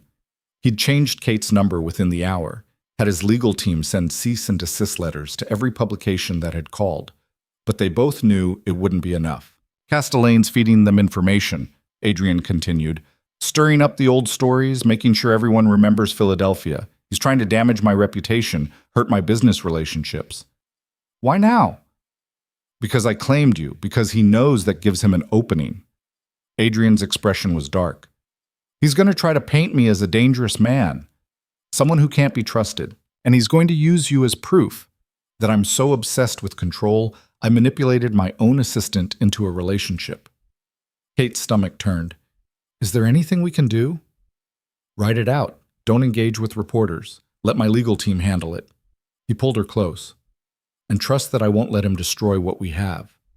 But Castellane was just getting started. 3 days later, a expose ran in the Chronicle. The headline made Kate's blood run cold. "The Women Behind Adrian Wolfe, a Pattern of Control and Manipulation." The article detailed Adrian's past relationships, all of them. The prosecutor from Philadelphia who'd left the city after their relationship ended. A journalist who'd stopped covering him after they dated briefly. An executive from a rival company who'd resigned shortly after they broke up. The implication was clear. Adrian Wolfe had a history of using women for personal or professional gain, then discarding them when they were no longer useful. And now Kate was the latest in a long line. The article included quotes from anonymous sources. "He's obsessed with control. Everything is a transaction. You're either useful or you're a liability." Kate read it 3 times, her stomach churning. Because the worst part was that some of it rang true. Adrian was controlling. He did view relationships as transactions. He'd told her as much. But he'd also told her he was trying to be different. With her. "It's character assassination," Adrian said when he saw the article. His voice was cold with fury. "Castellane fed them every piece of information he could dig up. Some of it's true. Some of it's exaggerated. All of it's designed to make me look like a monster." "Is any of it true?" Kate asked quietly. "About the other women?" Adrian's jaw tightened. "Rebecca, I told you about. The journalist. We dated for 3 months. It ended badly because she found out I'd used information she'd shared to torpedo a competitor's deal. She had every right to be angry. The executive. That was 8 years ago. We had a brief affair. When it ended, she took a position with another company. I didn't force her out." "But you did use the journalist's information." "Yes." No hesitation. "I did. Because at the time I valued winning more than I valued her trust." Kate absorbed this. "And now? Now I value you more than I value anything else, which is exactly what Castellane's counting on." Adrian pulled her into his arms. "He knows that if he damages my reputation enough, it'll hurt you too. People will assume you're just another woman I'm using, that there's no genuine feeling, just calculation." "So what do we do?" "We prove them wrong." Adrian's voice was firm. "We show them that what we have is real. That I'm not the man Castellane's painting me to be." But proving it was harder than saying it. Over the next week, the story grew legs. More articles appeared, each one more damaging than the last. Adrian's business relationships started to fracture. 2 major investors pulled out of pending deals. The board called another emergency meeting. And then Kate started getting followed by more than just her security detail. She noticed them on day 3, photographers lurking outside Adrian's building, cameras ready to catch her leaving. They shouted questions as she climbed into the car with Marcus and David. "Kate, how long have you been sleeping with Adrian Wolfe? Did he promise you a promotion if you slept with him? Are you pregnant? Is that why you resigned?" The questions were invasive and cruel. Kate kept her head down, let Marcus shield her with his body as they got into the car. "Welcome to the fishbowl," Marcus said grimly as they pulled away. That night, Kate couldn't sleep. She lay beside Adrian, listening to his breathing, trying to process everything that was happening. Her life had become a circus. She couldn't leave the building without being photographed, couldn't apply for jobs without her relationship being the first thing discussed, couldn't exist without being questioned, and the worst part was knowing it was only going to get worse, because Castellane wasn't done. Not by a long shot. The next attack came from an unexpected direction. Kate was having coffee with her sister when Mara's phone buzzed. She glanced at it, and her expression changed. "Kate, what is it?" Mara turned her phone around. On the screen was a photo, Kate and Adrian at the gala, his hand on her back, his expression possessive. The caption read, "Former assistant Kate Lawson cashing in on 3 years of bedroom favors?" But that wasn't what made Kate's blood freeze. It was the second photo. One she'd never seen before. One that must have been taken weeks ago, before the gala. Her and Adrian in his office, late at night. The angle was through the window. Someone had photographed them from another building. In the image, Adrian was standing close to her, his hand on her shoulder, both of them looking at his computer screen. It was completely innocent. They'd been reviewing quarterly reports. But the way it was cropped, the way the caption framed it, it looked like something else entirely, like evidence that they'd been having an affair all along. "This is bad," Mara said quietly. Kate's hands were shaking as she took the phone. "Where did this come from?" "It's trending on Twitter. Someone posted it this morning, Kate. People are saying—" Mara hesitated. "They're saying Adrian's been grooming you for years, that he hired you specifically because he wanted to sleep with you." The accusation was so absurd, it should have been laughable. But Kate knew how this worked. The truth didn't matter. The narrative mattered. And right now, the narrative was that she was a naive girl who'd been manipulated by a powerful man. She called Adrian immediately. "I saw it," he said before she could speak. His voice was controlled, but she could hear the fury beneath. "Legal's already on it. We're going to find out who took that photo and sue them into oblivion." "Adrian, this is getting out of control." "I know. Maybe—" Kate swallowed hard. "Maybe we should take a break, step back from each other until this dies down." The silence on the other end was deafening. "You want to leave?" Adrian said finally. His voice was flat. "I didn't say leave. I said take a break. Let things cool off." "No." "Adrian, no, Kate. We're not doing this. We're not giving Castellane what he wants. We're not proving everyone right by running away from each other." His voice roughened. "I told you I don't do halfway. That includes this. You're mine.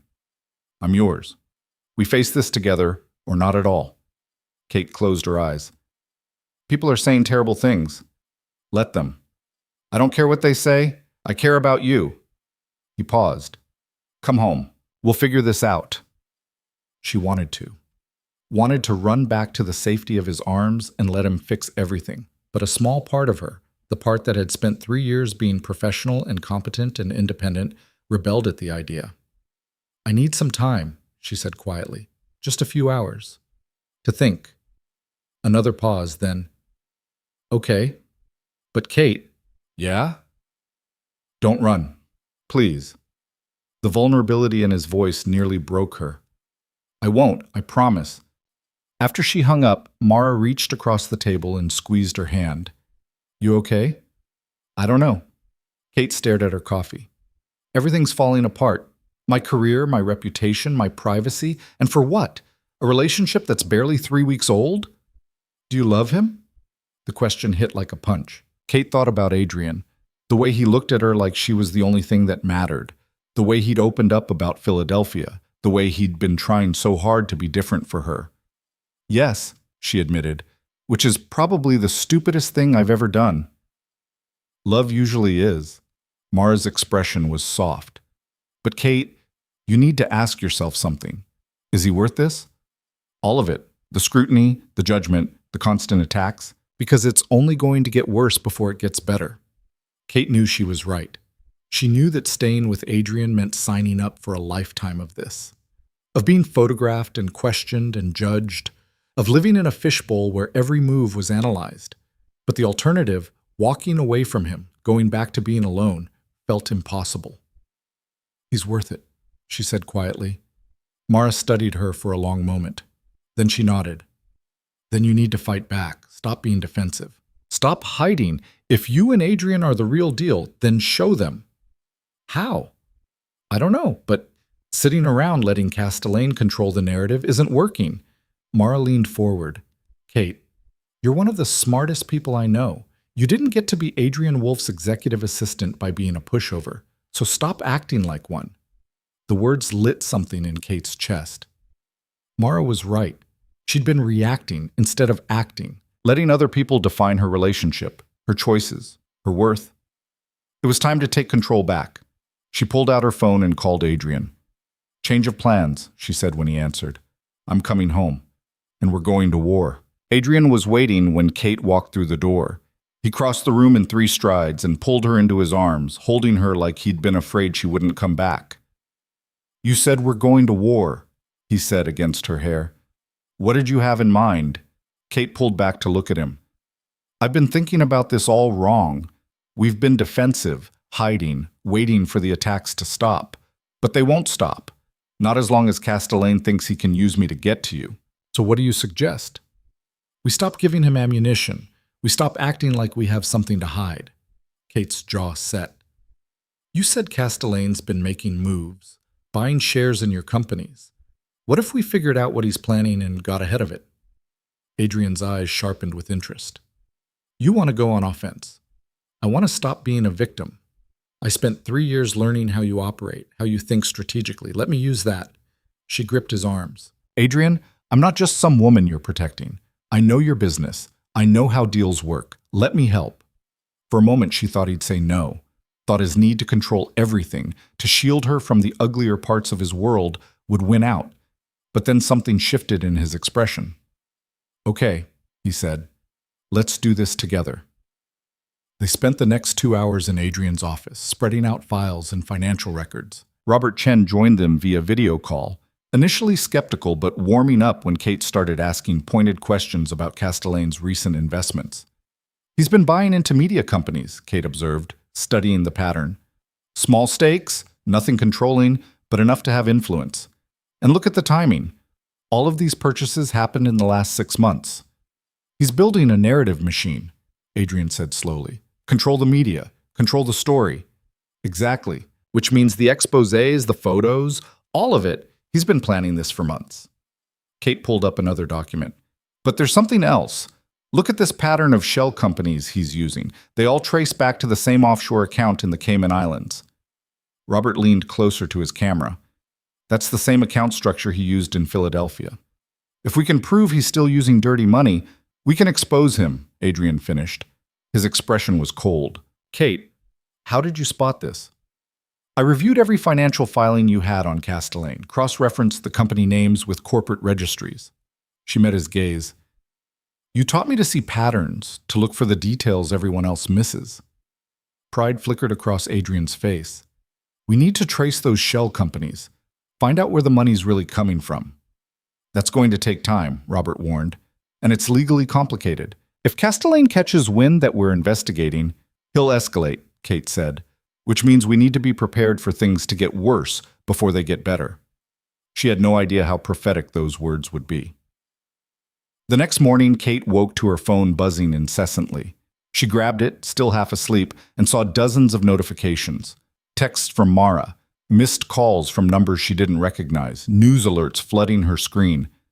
"Adrian," she said, shaking him awake, "something's happened." They found out what within minutes. Another article had dropped, this one more damaging than all the others combined. The headline made Kate's blood run cold. "Executive assistant or corporate spy? Kate Lawson's access to Wolf Enterprises raises questions."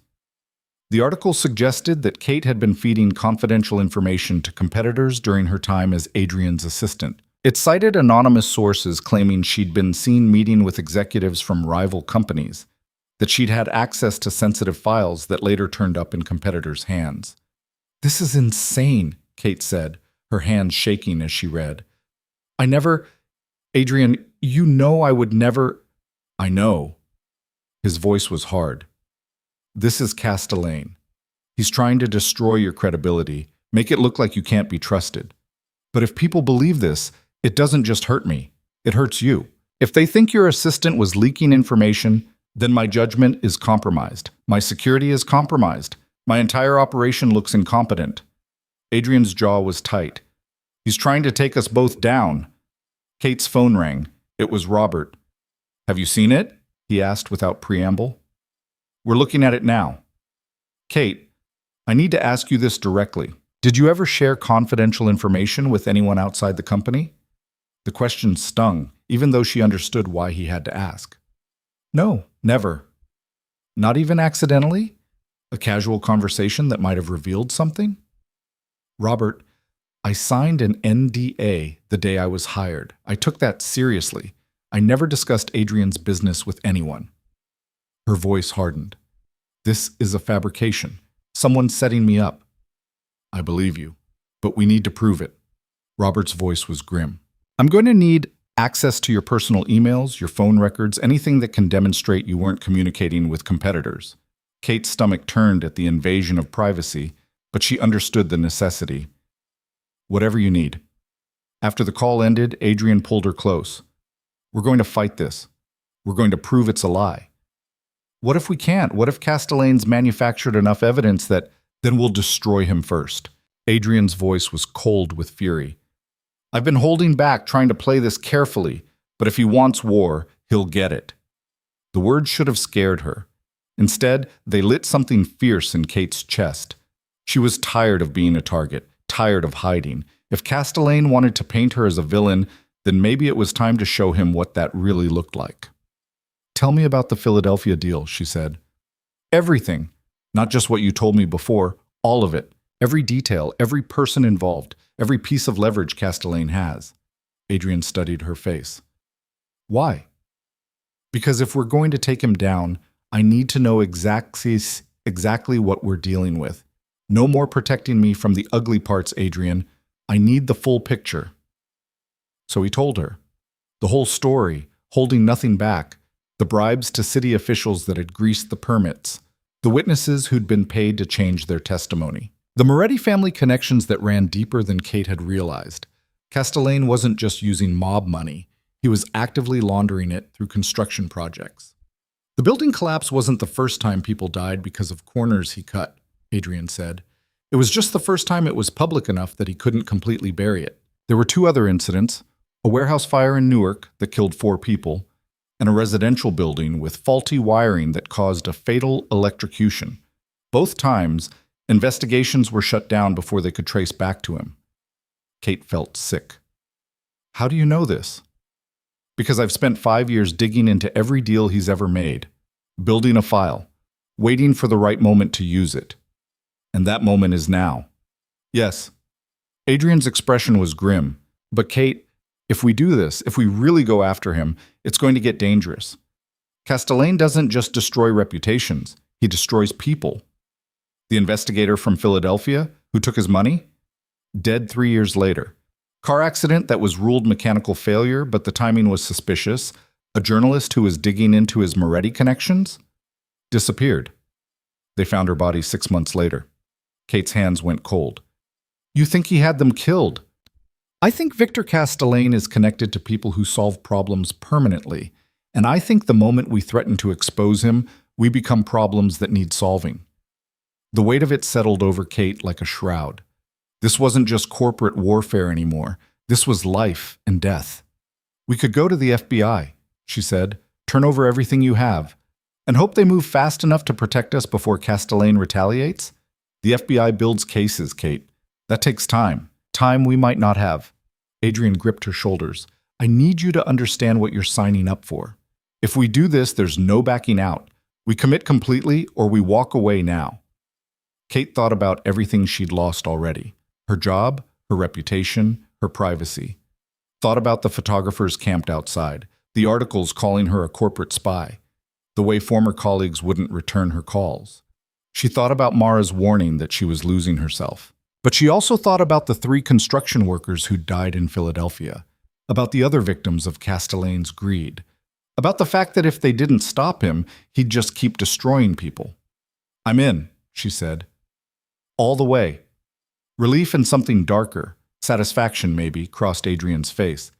Then we need to move fast. Robert's already working on tracing those shell companies. I need you to do something else. What?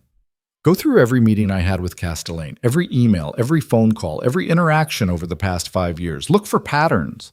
Times when he might have slipped up, revealed something about his operations. You're better at seeing those connections than anyone I know. It was a massive undertaking. 5 years of correspondence, hundreds of interactions. But Kate nodded. I'll start now. She spent the next 3 days buried in files. Adrian had kept meticulous records, transcripts of phone calls, copies of emails, notes from in-person meetings. Kate read through all of it, looking for anything that might give them leverage. On the 4th day, she found it. It was buried in a transcript from 2 years ago, a phone call where Castellane had mentioned a property development in Atlantic City. The comment was casual, almost throwaway, but something about it caught Kate's attention. She cross-referenced it with Adrian's other files and found a pattern. Castellane had referenced that Atlantic City property 3 times over 18 months, each time in the context of needing to move money quickly, each time right before a major payment came due on one of his other projects. "He's using it as a funnel," Kate said, showing Adrian her findings.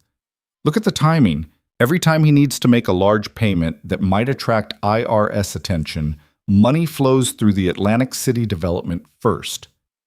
He's washing it clean before it touches his main accounts." Adrian's eyes lit up. "If we can prove that property is just a front, we can trace the money back to its source. And if that source is the Moretti family, we have him." Adrian pulled her into a fierce kiss. "Kate, this is brilliant. How did you even spot this?" "You taught me to pay attention to the details everyone else ignores." She grinned. "Also, I spent 3 years scheduling your meetings. I know how these people think." They turned their findings over to Robert, who brought in a forensic accountant. Within 48 hours, they had confirmation. The Atlantic City property was a shell.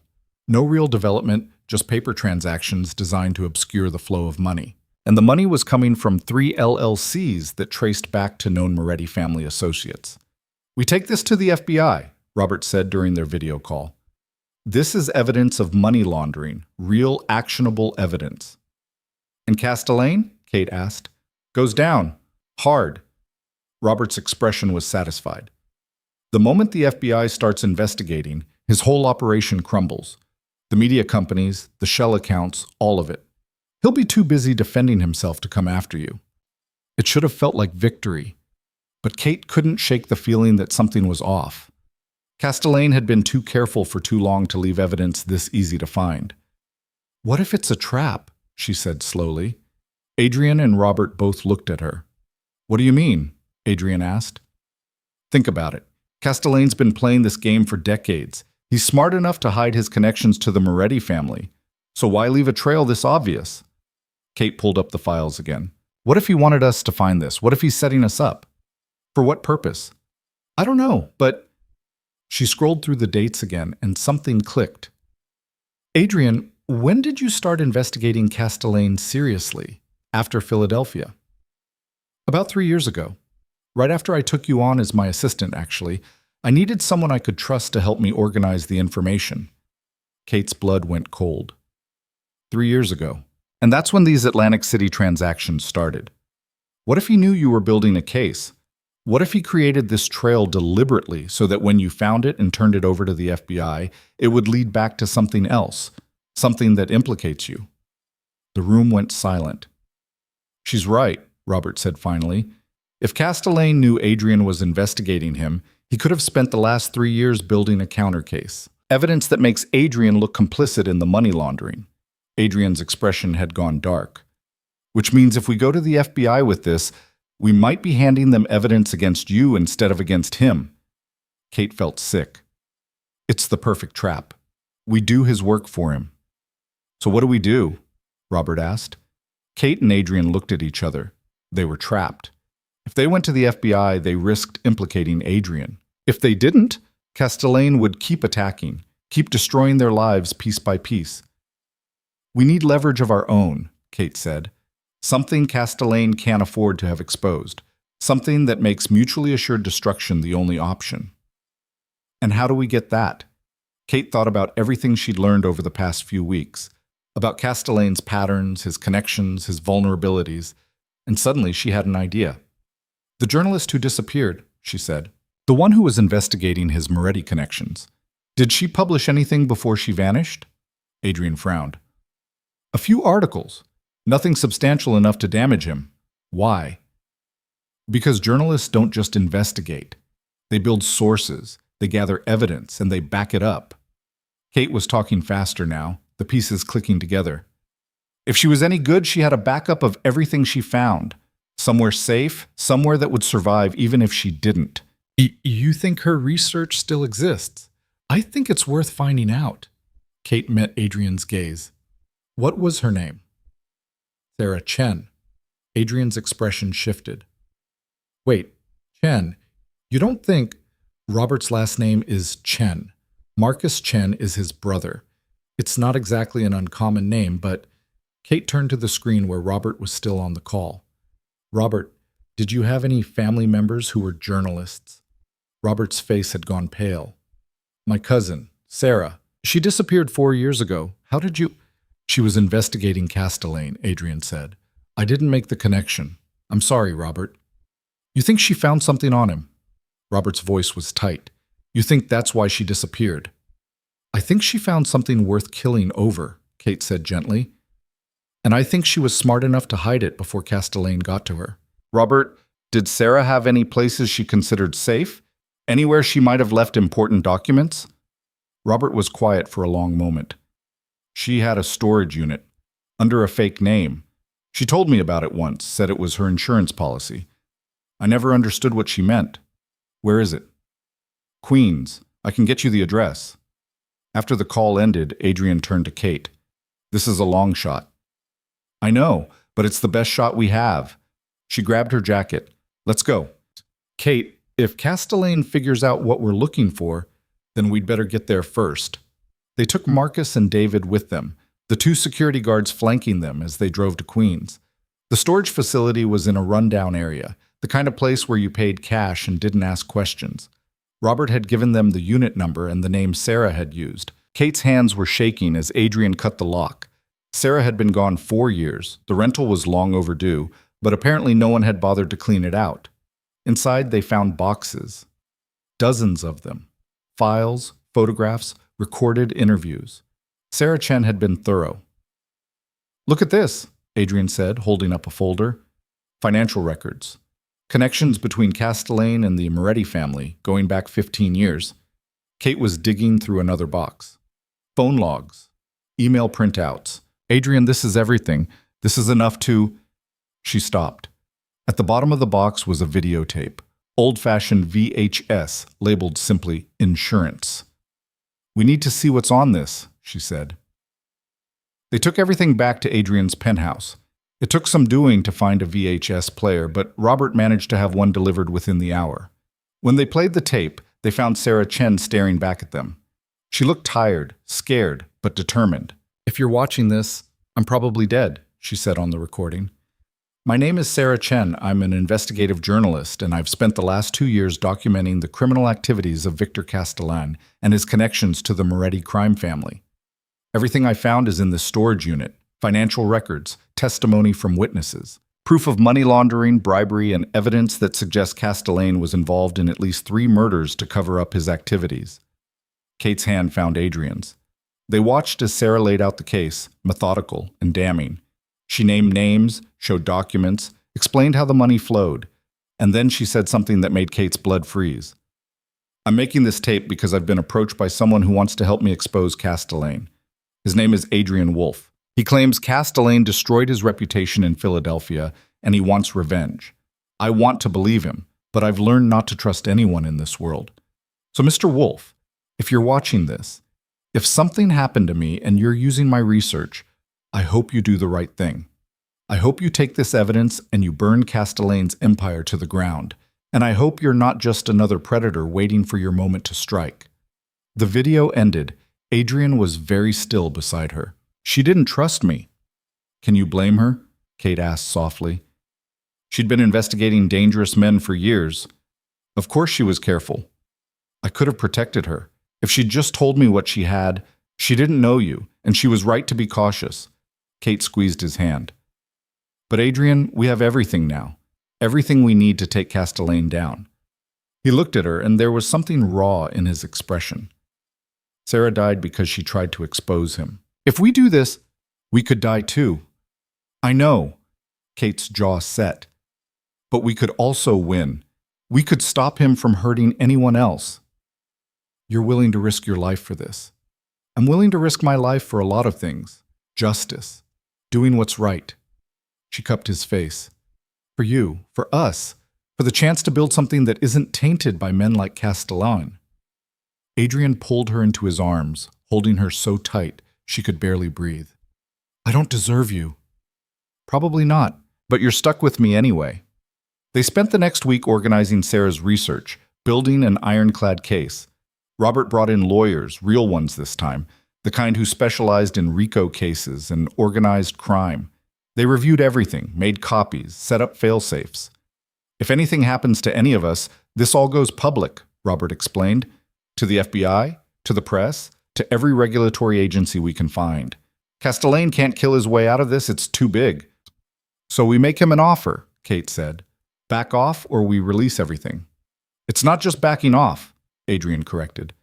He has to dismantle his entire operation, sell off his companies, disappear, and if he ever comes after any of us again, all of this goes live. He'll never agree to that, Robert said. He will if the alternative is spending the rest of his life in federal prison.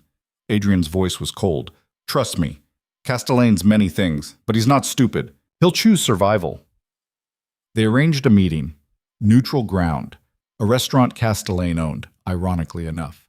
Kate insisted on being there despite Adrian's protests. You don't need to see this, he said. Yes, I do. He tried to destroy me. I want to watch him lose.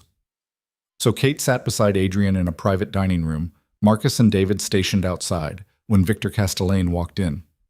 He looked older than his photos, weathered, but his eyes were still sharp, calculating. Adrian, he said, settling into a chair across from them, and the lovely Kate Lawson, the woman who started all of this. I didn't start anything, Kate said evenly. You did, when you decided to use me as leverage. Castellane smiled. Leverage. Such an interesting word. Tell me, Ms. Lawson, do you know what Adrian did to the last woman who got close to him? Rebecca Martinez, the prosecutor from Philadelphia. He used her, manipulated her. And when she became inconvenient, he discarded her. I know all about Rebecca, Kate said. Adrian told me everything, which is more than you ever did for the families of the people who died in Philadelphia. Something flickered in Castellane's expression. So you think you're different, special, that Adrian actually cares about you? I know he does, just like I know you're about to lose everything you've built. Kate slid a USB drive across the table. That contains copies of financial records documenting your money laundering operation, testimony from witnesses, and a video recording made by Sarah Chen before you had her killed. Castellane's face went very still. I don't know what you're talking about. Yes, you do. Adrian's voice was cold. We have everything, Victor. Every deal, every bribe, every connection to the Moretti family. And we have copies in 6 different locations with instructions to release it all if anything happens to us. You're bluffing. Try me. Adrian leaned forward. Here's what's going to happen. You're going to sell off your companies, all of them. You're going to disappear, retire to the Caymans, I don't care. But you're done. And if you ever come near Kate, near me, near anyone I care about, that USB drive goes to the FBI and every news outlet in the country. And if I refuse, then it goes public anyway. And you spend the rest of your life in federal prison. If the Morettis don't kill you first for being sloppy enough to get caught. Castellane sat back, studying them both. Kate could see him calculating, weighing his options. You've become ruthless, he said finally, looking at Adrian. I remember when you were just a kid trying to make a name for yourself. Now look at you, willing to threaten a man's life over a woman. Not just a woman, my woman. And yes, I'm willing to do whatever it takes. Adrian's expression was hard. You taught me that, Victor. You taught me that in this world, you destroy your enemies before they destroy you. So thank you for the lesson. Castellane stood. I'll need time to consider. You have 48 hours, Kate said. After that, we go public. After he left, Kate let out a breath she hadn't realized she'd been holding. Do you think he'll do it? He will, Adrian said. Because he knows we're not bluffing. And because for all his talk, Victor Castellane values his freedom more than his pride. But they were both wrong. 48 hours later, Castellane's response came in the form of a car bomb. Kate was leaving the building with Marcus when the explosion ripped through the parking garage. The blast knocked her backward, her ears ringing, smoke filling her lungs. Marcus was on top of her instantly, shielding her with his body. "Stay down!" he shouted.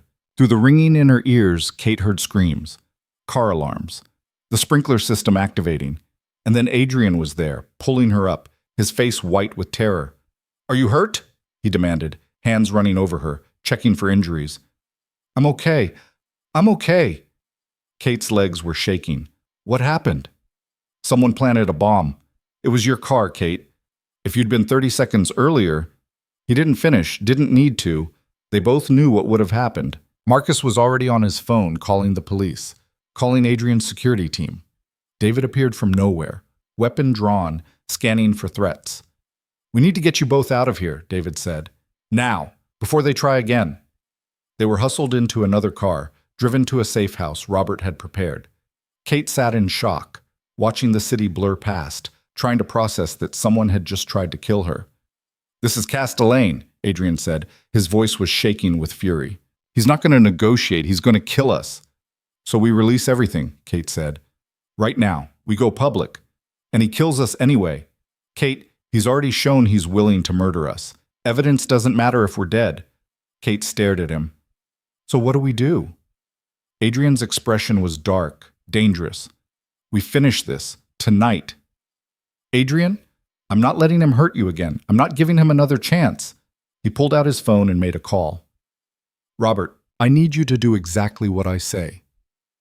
What Adrian planned wasn't legal, wasn't safe, wasn't anything Kate should have agreed to, but someone had just tried to kill her, and she was done being a victim. "Tell me what you need," she said. Adrian looked at her, and there was something fierce and possessive in his eyes. "I need you to trust me. Can you do that?" Kate thought about everything they'd been through, the risks they'd taken, the secrets they'd shared, the way Adrian had chosen her over everything else, over and over again. "Yes," she said. "I trust you." "Good." He kissed her, hard and desperate. "Because we're about to do something that changes everything, and there's no going back after this." The safe house was a penthouse in Brooklyn that Robert's family owned, empty and sterile and nothing like home. Kate paced the length of the living room while Adrian made calls in the bedroom, his voice low and intense. Marcus and David were posted at the door, weapons visible now. No more pretending this was just corporate warfare. Someone wanted them dead. Kate's hands were still shaking. She kept seeing the flash of the explosion, kept feeling the concussive force of the blast. 30 seconds earlier, and she would have been in that car when it detonated. 30 seconds, and Adrian would be planning her funeral instead of whatever he was planning now. The bedroom door opened. Adrian emerged looking like he'd aged a decade in the past hour. "It's done," he said. "What's done?" "Robert's releasing everything to the FBI. Sarah Chen's files, the financial records, all of it. By morning, Escalating will be the target of a federal investigation." Kate stared at him. "But you said if we did that, he'd come after us anyway." "He already did. The bomb proves he's not interested in negotiation." Adrian's expression was hard. "So we're not negotiating. We're destroying him completely, and we're disappearing until it's safe to come back." "Disappearing where?" "I have a property in the Turks and Caicos. Remote, secure, under a shell company Escalating doesn't know about." He crossed to her, hands settling on her shoulders. "We leave tonight. Stay gone for a few months while the FBI builds their case and Escalating's world burns down around him." Kate's mind was racing. "What about your business? Your board will..." "Robert's taking over as interim CEO. The board approved it an hour ago." Adrian's jaw was tight. "I'm stepping back, Kate, from all of it, because staying means putting you in danger, and I won't do that. You're giving up everything. Your company, your reputation. I'm choosing you." He said it simply, like it was the most obvious thing in the world. "I already lost 3 years with you because I was too much of a coward to admit what I wanted. I'm not losing you now because I'm too stubborn to walk away from a company." Kate felt something crack open in her chest. "Adrian, I love you." The words came out rough, like he was tearing them from somewhere deep. "I should have said it weeks ago. Should have said it that first night. I love you, Kate, more than I've ever loved anyone. More than I thought I was capable of. And I will burn down everything I've built if that's what it takes to keep you safe." Tears were streaming down Kate's face. You can't just give up your entire life for me. Watch me. He pulled her close, his arms banding around her. Kate, you are my life. Everything else is just noise. She kissed him then, desperate and grateful and terrified, because she loved him too. Loved him so much it felt like drowning, like falling, like every cliché she'd ever rolled her eyes at. She'd spent 3 years trying not to feel this, trying to maintain professional distance, and it had all been pointless. She'd been his from the moment he'd looked at her like she mattered. I love you too, she whispered against his mouth, and I'm scared out of my mind. Good. That makes 2 of us. They left within the hour. A car to a private airfield. A plane Robert had chartered under yet another shell company. Kate watched the city disappear below them, everything she'd known growing smaller and smaller until it was just lights in the darkness. What happens when we come back? She asked. Adrian was silent for a moment. I don't know. The FBI investigation will take time, months probably. If they can make the RICO charges stick, Castellane goes away for life. But if he manages to wriggle free, we'll deal with it. Kate laced her fingers through his. Together. Together, he agreed. The house in Turks and Caicos was beautiful in a way that felt unreal. White sand beaches, water so blue it hurt to look at, and a level of isolation that should have felt peaceful, but instead felt like exile. Kate tried to settle in, tried to make it feel like a vacation instead of hiding from a man who wanted them dead, but the fear was constant. She jumped at unexpected sounds, couldn't sleep without checking that the doors were locked, woke up gasping from nightmares about explosions and Sarah Chen's dead eyes staring from a video screen. You need to talk about it, Adrian said one morning, finding her on the beach at dawn. I'm fine. You're not sleeping. You barely eat, Kate. You almost died. That's not something you just get over. She turned to look at him. How did you do it? After Philadelphia. After people died because of choices you made. How did you keep going? Adrian sat beside her in the sand. Honestly, I didn't, not for a long time. I threw myself into work, built walls, convinced myself that if I was ruthless enough, calculating enough, I could control everything and no one would get hurt again. He picked up a shell, turning it over in his hands. But that was a lie. You can't control everything. Bad things happen anyway. The only choice is whether you let it destroy you or whether you use it to become something different. I keep thinking about Sarah Chen, about how she spent years building that case and it got her killed. And now we're using her work to take down Castellane, but she's still dead. It doesn't feel like winning. It's not winning, it's surviving. Sometimes that's all you get. Adrian pulled her close. But Kate, Sarah chose to fight. She knew the risks, and she did it anyway because she thought it mattered. We're honoring that choice by finishing what she started. Kate wanted to believe him, wanted to think that justice for Sarah, for the construction workers in Philadelphia, for everyone Castellane had destroyed, somehow made the fear worth it. But mostly she just felt tired. The days blurred together. Adrian worked remotely, video calls with Robert to manage the transition of power. Kate tried to figure out what came next. She couldn't go back to being his assistant, couldn't imagine working in corporate America again after everything that had happened. So she started writing. An account of everything they'd uncovered, everything Castellane had done. Not for publication, not yet, but because she needed to make sense of it all. 2 weeks into their exile, Robert called with news. The FBI raided Castellane's offices this morning, he said, his face on the video screen tight with satisfaction. They're also executing search warrants on his properties, his associates, his shell companies. It's happening, Adrian. They're taking him down. Have they arrested him? Adrian asked. Not yet. He's lawyered up, claiming he's being persecuted. But the evidence is solid. They'll get him. Robert paused. There's something else. The bomb that almost killed Kate. They traced it back to a known Moretti associate. The FBI is using that as additional evidence of Castellane's criminal connections. Kate felt sick. So it was definitely him. Without question, which means you both need to stay exactly where you are until he's in custody. The Morettis aren't going to be happy about their money launderer getting arrested. Things could get messy before they get better. After the call ended, Kate stood on the balcony looking out at the ocean. Adrian joined her, wrapping his arms around her from behind. We did it, he said quietly. We actually did it. It doesn't feel like I thought it would. What did you think it would feel like? I don't know, triumphant, vindicated? Kate leaned back against him.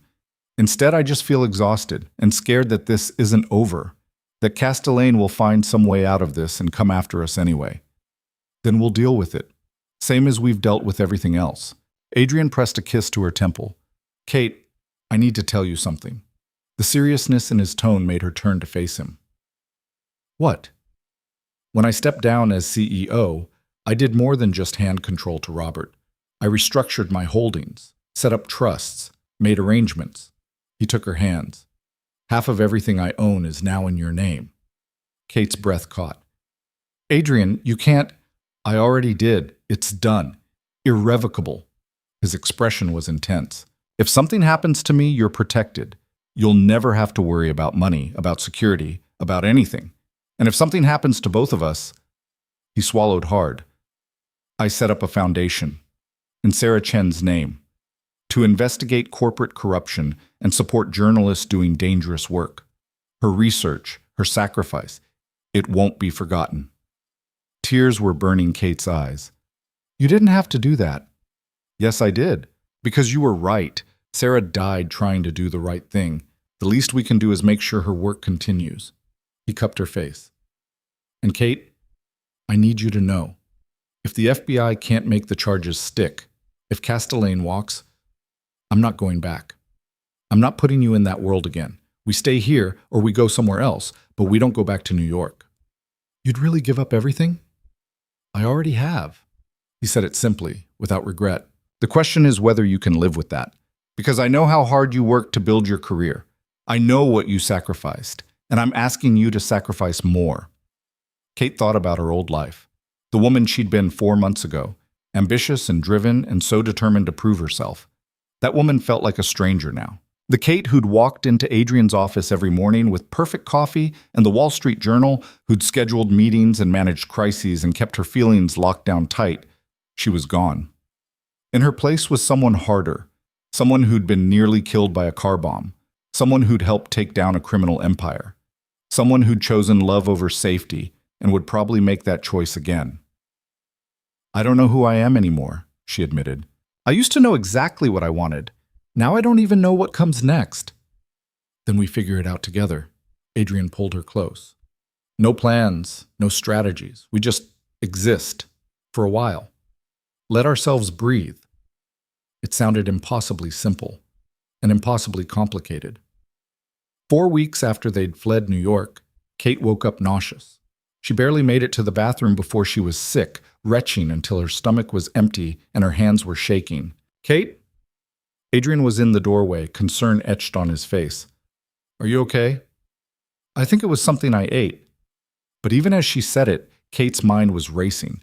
When was the last time she'd had her period? She tried to remember, to count back, but everything was a blur of stress and fear and, oh no. Adrian, she said slowly, I need you to go into town, to a pharmacy. He must have seen something in her expression because he didn't ask questions, just nodded and left. An hour later, Kate stared at 3 positive pregnancy tests lined up on the bathroom counter. Her hands were shaking. Her mind was blank with shock. She was pregnant. She was pregnant with Adrian's child in the middle of hiding from a man who wanted them dead, with no idea when they could go home or what came next or how to even begin processing this. Kate? Adrian's voice from the bedroom. Did you find what you needed? She walked out holding one of the tests. Adrian took one look at her face, then at the stick in her hand, and went very still. Is that... I'm pregnant. The words came out flat. I'm pregnant, and we're in hiding, and everything is a disaster, and I don't know what to do. Adrian crossed to her in 2 strides and pulled her into his arms. For a long moment, he just held her while Kate tried to remember how to breathe. Are you okay? He asked finally. I don't know. Adrian, this is terrible timing. We're not safe. We don't even know if we can go home. How can we bring a baby into this? Hey, look at me. He tilted her face up. This is scary. I know it's scary. But Kate, we're going to be okay. All 3 of us. You don't know that. You're right. I don't. His thumb brushed away tears she hadn't realized were falling. But I know that I love you, And I know that I will do everything in my power to protect you and our child. And I know that we've survived everything else thrown at us. We'll survive this too. What if Castellane? Then we make sure he can't touch us. We stay here as long as it takes. We build a life somewhere else if we have to. Kate, I don't care where we are or what we have to do. I'm not letting anything happen to you. The fierce certainty in his voice made something unclench in Kate's chest. She thought about the life growing inside her. A child. Their child. It was terrifying and overwhelming and completely unplanned. It was also theirs. I'm scared, she whispered. So am I. Adrian pressed his forehead to hers, but we're scared together. That's how this works, remember? Kate let herself lean into him, let herself feel the fear and the hope and the complete insanity of their situation.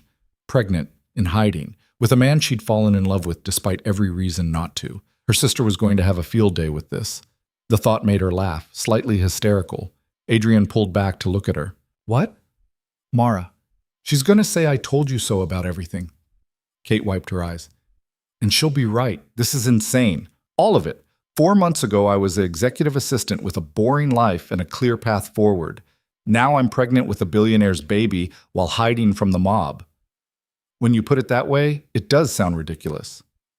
It is ridiculous. Kate kissed him. But I wouldn't change it. Any of it. Even the terrifying parts. Even the car bomb? Okay, I'd change the car bomb, but the rest... She placed her hand over her still flat stomach.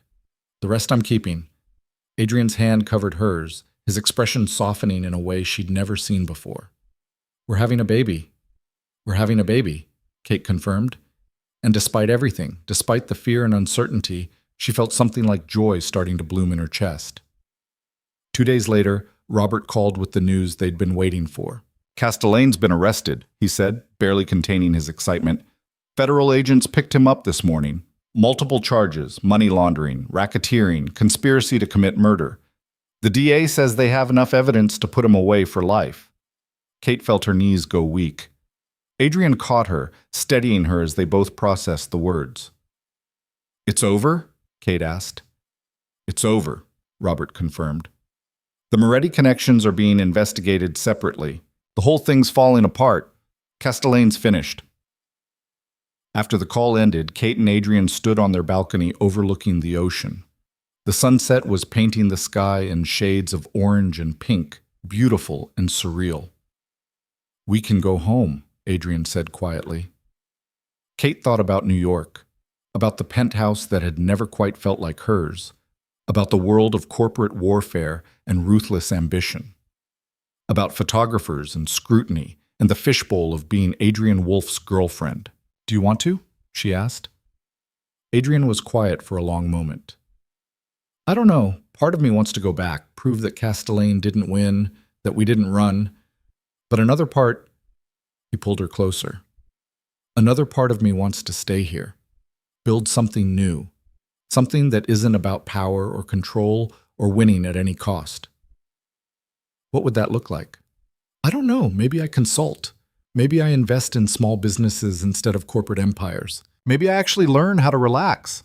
He smiled slightly. What about you? What do you want? Kate thought about it, really thought about it.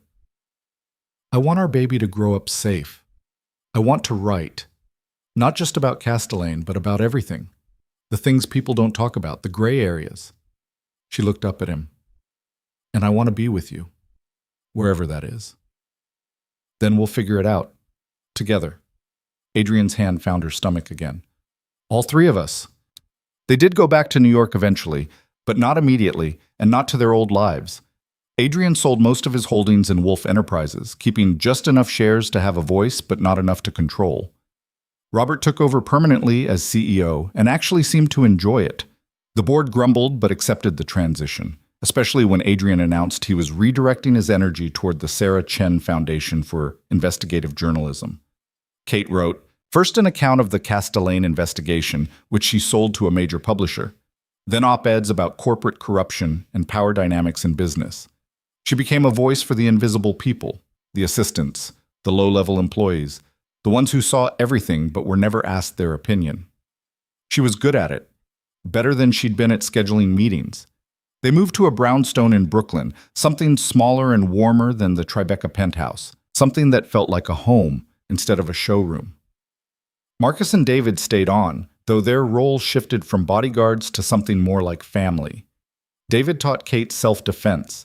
Marcus helped Adrian learn to cook, which was hilarious and occasionally resulted in smoke alarms.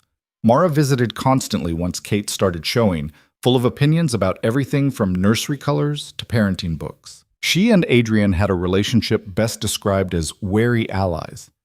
Mara would never quite forgive him for the chaos he'd brought into Kate's life, but she couldn't deny that he loved her sister fiercely. The trial was brutal. Kate had to testify about the bomb, about the investigation, about everything they'd uncovered. Castellane's lawyers tried to paint her as a spurned employee out for revenge. Adrian's past relationships were dragged through the media again. There were days when Kate wanted to quit, to walk away, and never think about Castellane again. But then she'd think about Sarah Chen, about the construction workers in Philadelphia, about all the people Castellane had destroyed in his climb to power, and she'd go back to court and tell the truth. In the end, Victor Castellane was convicted on 14 counts, including racketeering, money laundering, conspiracy to commit murder, and obstruction of justice. The judge sentenced him to 45 years in federal prison. He'd be 92 when he got out, if he lived that long. Kate was 7 months pregnant when the verdict came down. She sat beside Adrian in the courtroom, her hand in his, and felt something finally settle in her chest. It was over, really, truly over. "How do you feel?" Adrian asked as they left the courthouse. Kate thought about it. Relieved, exhausted, ready to be done with all of this. "Me too." He placed a hand on her swollen belly. "Ready to meet her?" They'd found out they were having a girl 3 weeks ago. Kate still couldn't quite process it. A daughter. A tiny human who would have Adrian's eyes and Kate's stubbornness and no idea how complicated the world was. Terrified, Kate admitted. But yes, ready. Their daughter arrived 4 weeks later, small and perfect and absolutely furious about being born. Kate held her and cried, overwhelmed by the impossible love that hit her the moment she saw that tiny face. "She's beautiful," Adrian said, his voice rough with emotion. "Kate, she's perfect." "She's screaming. She gets that from you." Kate laughed despite her exhaustion. "What should we name her?" They'd been debating names for months without settling on anything. But now, looking at their daughter's scrunched-up face, Kate knew. "Sarah," she said. "Sarah Rebecca. For the women who should have gotten their happy endings." Adrian's eyes were wet. "Perfect. She's perfect." Sarah Rebecca Wolfe came home to a house full of people who loved her. Marcus cried when he held her. David bought out half a toy store. Robert showed up with a trust fund already established. Mara took approximately 700 photos and immediately started a group chat to share them. Kate's father, who she hadn't spoken to in 15 years, sent flowers and a card. She threw both away without reading the message. Some bridges stayed burned, and that was okay. But mostly, Kate marveled at how her life had transformed. A year ago, she'd been invisible, just another assistant in a sea of professionals. Now she was a mother, a writer, a woman who'd helped take down a criminal empire. Now she was loved. Wholly and completely loved. Adrian proposed on a random Tuesday when Sarah was 3 months old. No grand gesture, no elaborate plan. Just the two of them in their kitchen while their daughter napped upstairs, and Adrian getting down on one knee with a ring he'd apparently been carrying for weeks. "I know we did everything backwards," he said. "Job, relationship, moving in, baby, and now this. But Kate, I want to marry you. Not because we're supposed to, not because of Sarah, but because I want everyone to know that you're mine and I'm yours. Officially, legally, forever." Kate looked at this man who'd claimed her in front of 200 people and never looked back, who'd given up his company to keep her safe, who'd learned to change diapers and walk their screaming baby at 3 in the morning and looked at Kate like she was the best thing that had ever happened to him. "Yes," she said. "Obviously, yes." They got married in a small ceremony 6 months later. Nothing like the corporate galas they'd once attended, just family and close friends in the brownstone's garden, Sarah in a tiny dress fussing in Mara's arms, and Marcus officiating because he'd gotten ordained online as a joke, and they decided why not. Adrian cried during his vows. So did Kate. They were messy and human and imperfect, and the wedding reflected that. The cake tilted, the flower arrangements wilted in the heat. Sarah spit up on Adrian's suit 10 minutes before the ceremony. It was perfect. "I love you," Adrian said as they danced in their living room later that night. Sarah finally asleep upstairs, guests departed. "I will love you for the rest of my life, even when you're being stubborn and refusing to let me help with things, even when you're telling me I'm being too controlling, even when—" "I get it," Kate interrupted, smiling. "You love me. I love you too. All of you, even the controlling parts. Even the parts that ruined your career?" "You didn't ruin my career. You changed it into something better." She pulled back to look at him. "Adrian, I'm happier now than I've ever been. Yes, the past year was terrifying. Yes, parts of it were awful. But it brought me here. To you, to Sarah, to this life we built together." "No regrets?" Kate thought about the question seriously, about everything she'd lost and everything she'd gained, about the woman she'd been and the woman she'd become. "No regrets," she said firmly. "Not a single one." Years later, when Sarah was old enough to ask questions, Kate would tell her daughter the story. Not the sanitized version, not the fairy tale, but the truth. About how her parents met, about the risks they took, about how love was messy and complicated and sometimes meant choosing each other over everything else. She'd tell Sarah about the 3 construction workers in Philadelphia who died because people in power cut corners. About Sarah Chen, the journalist who gave her life to expose corruption. About how doing the right thing was often terrifying and costly, but necessary anyway. And she'd tell her daughter that she was named after 2 brave women and that she had a responsibility to live up to that legacy. But for now, Kate danced in her husband's arms in the home they'd built together, their daughter sleeping upstairs, and let herself just be happy. She'd earned it. They both had. The scars remained. Kate still jumped at unexpected sounds sometimes, still had nightmares about explosions. Adrian still struggled with wanting to control everything, with the fear that something would happen to the people he loved. They went to therapy, both individually and together. They fought sometimes, usually about Adrian being overprotective or Kate being too stubborn to accept help. But they also laughed. They built a life that was theirs, not defined by corporate empires or family expectations or what other people thought they should be.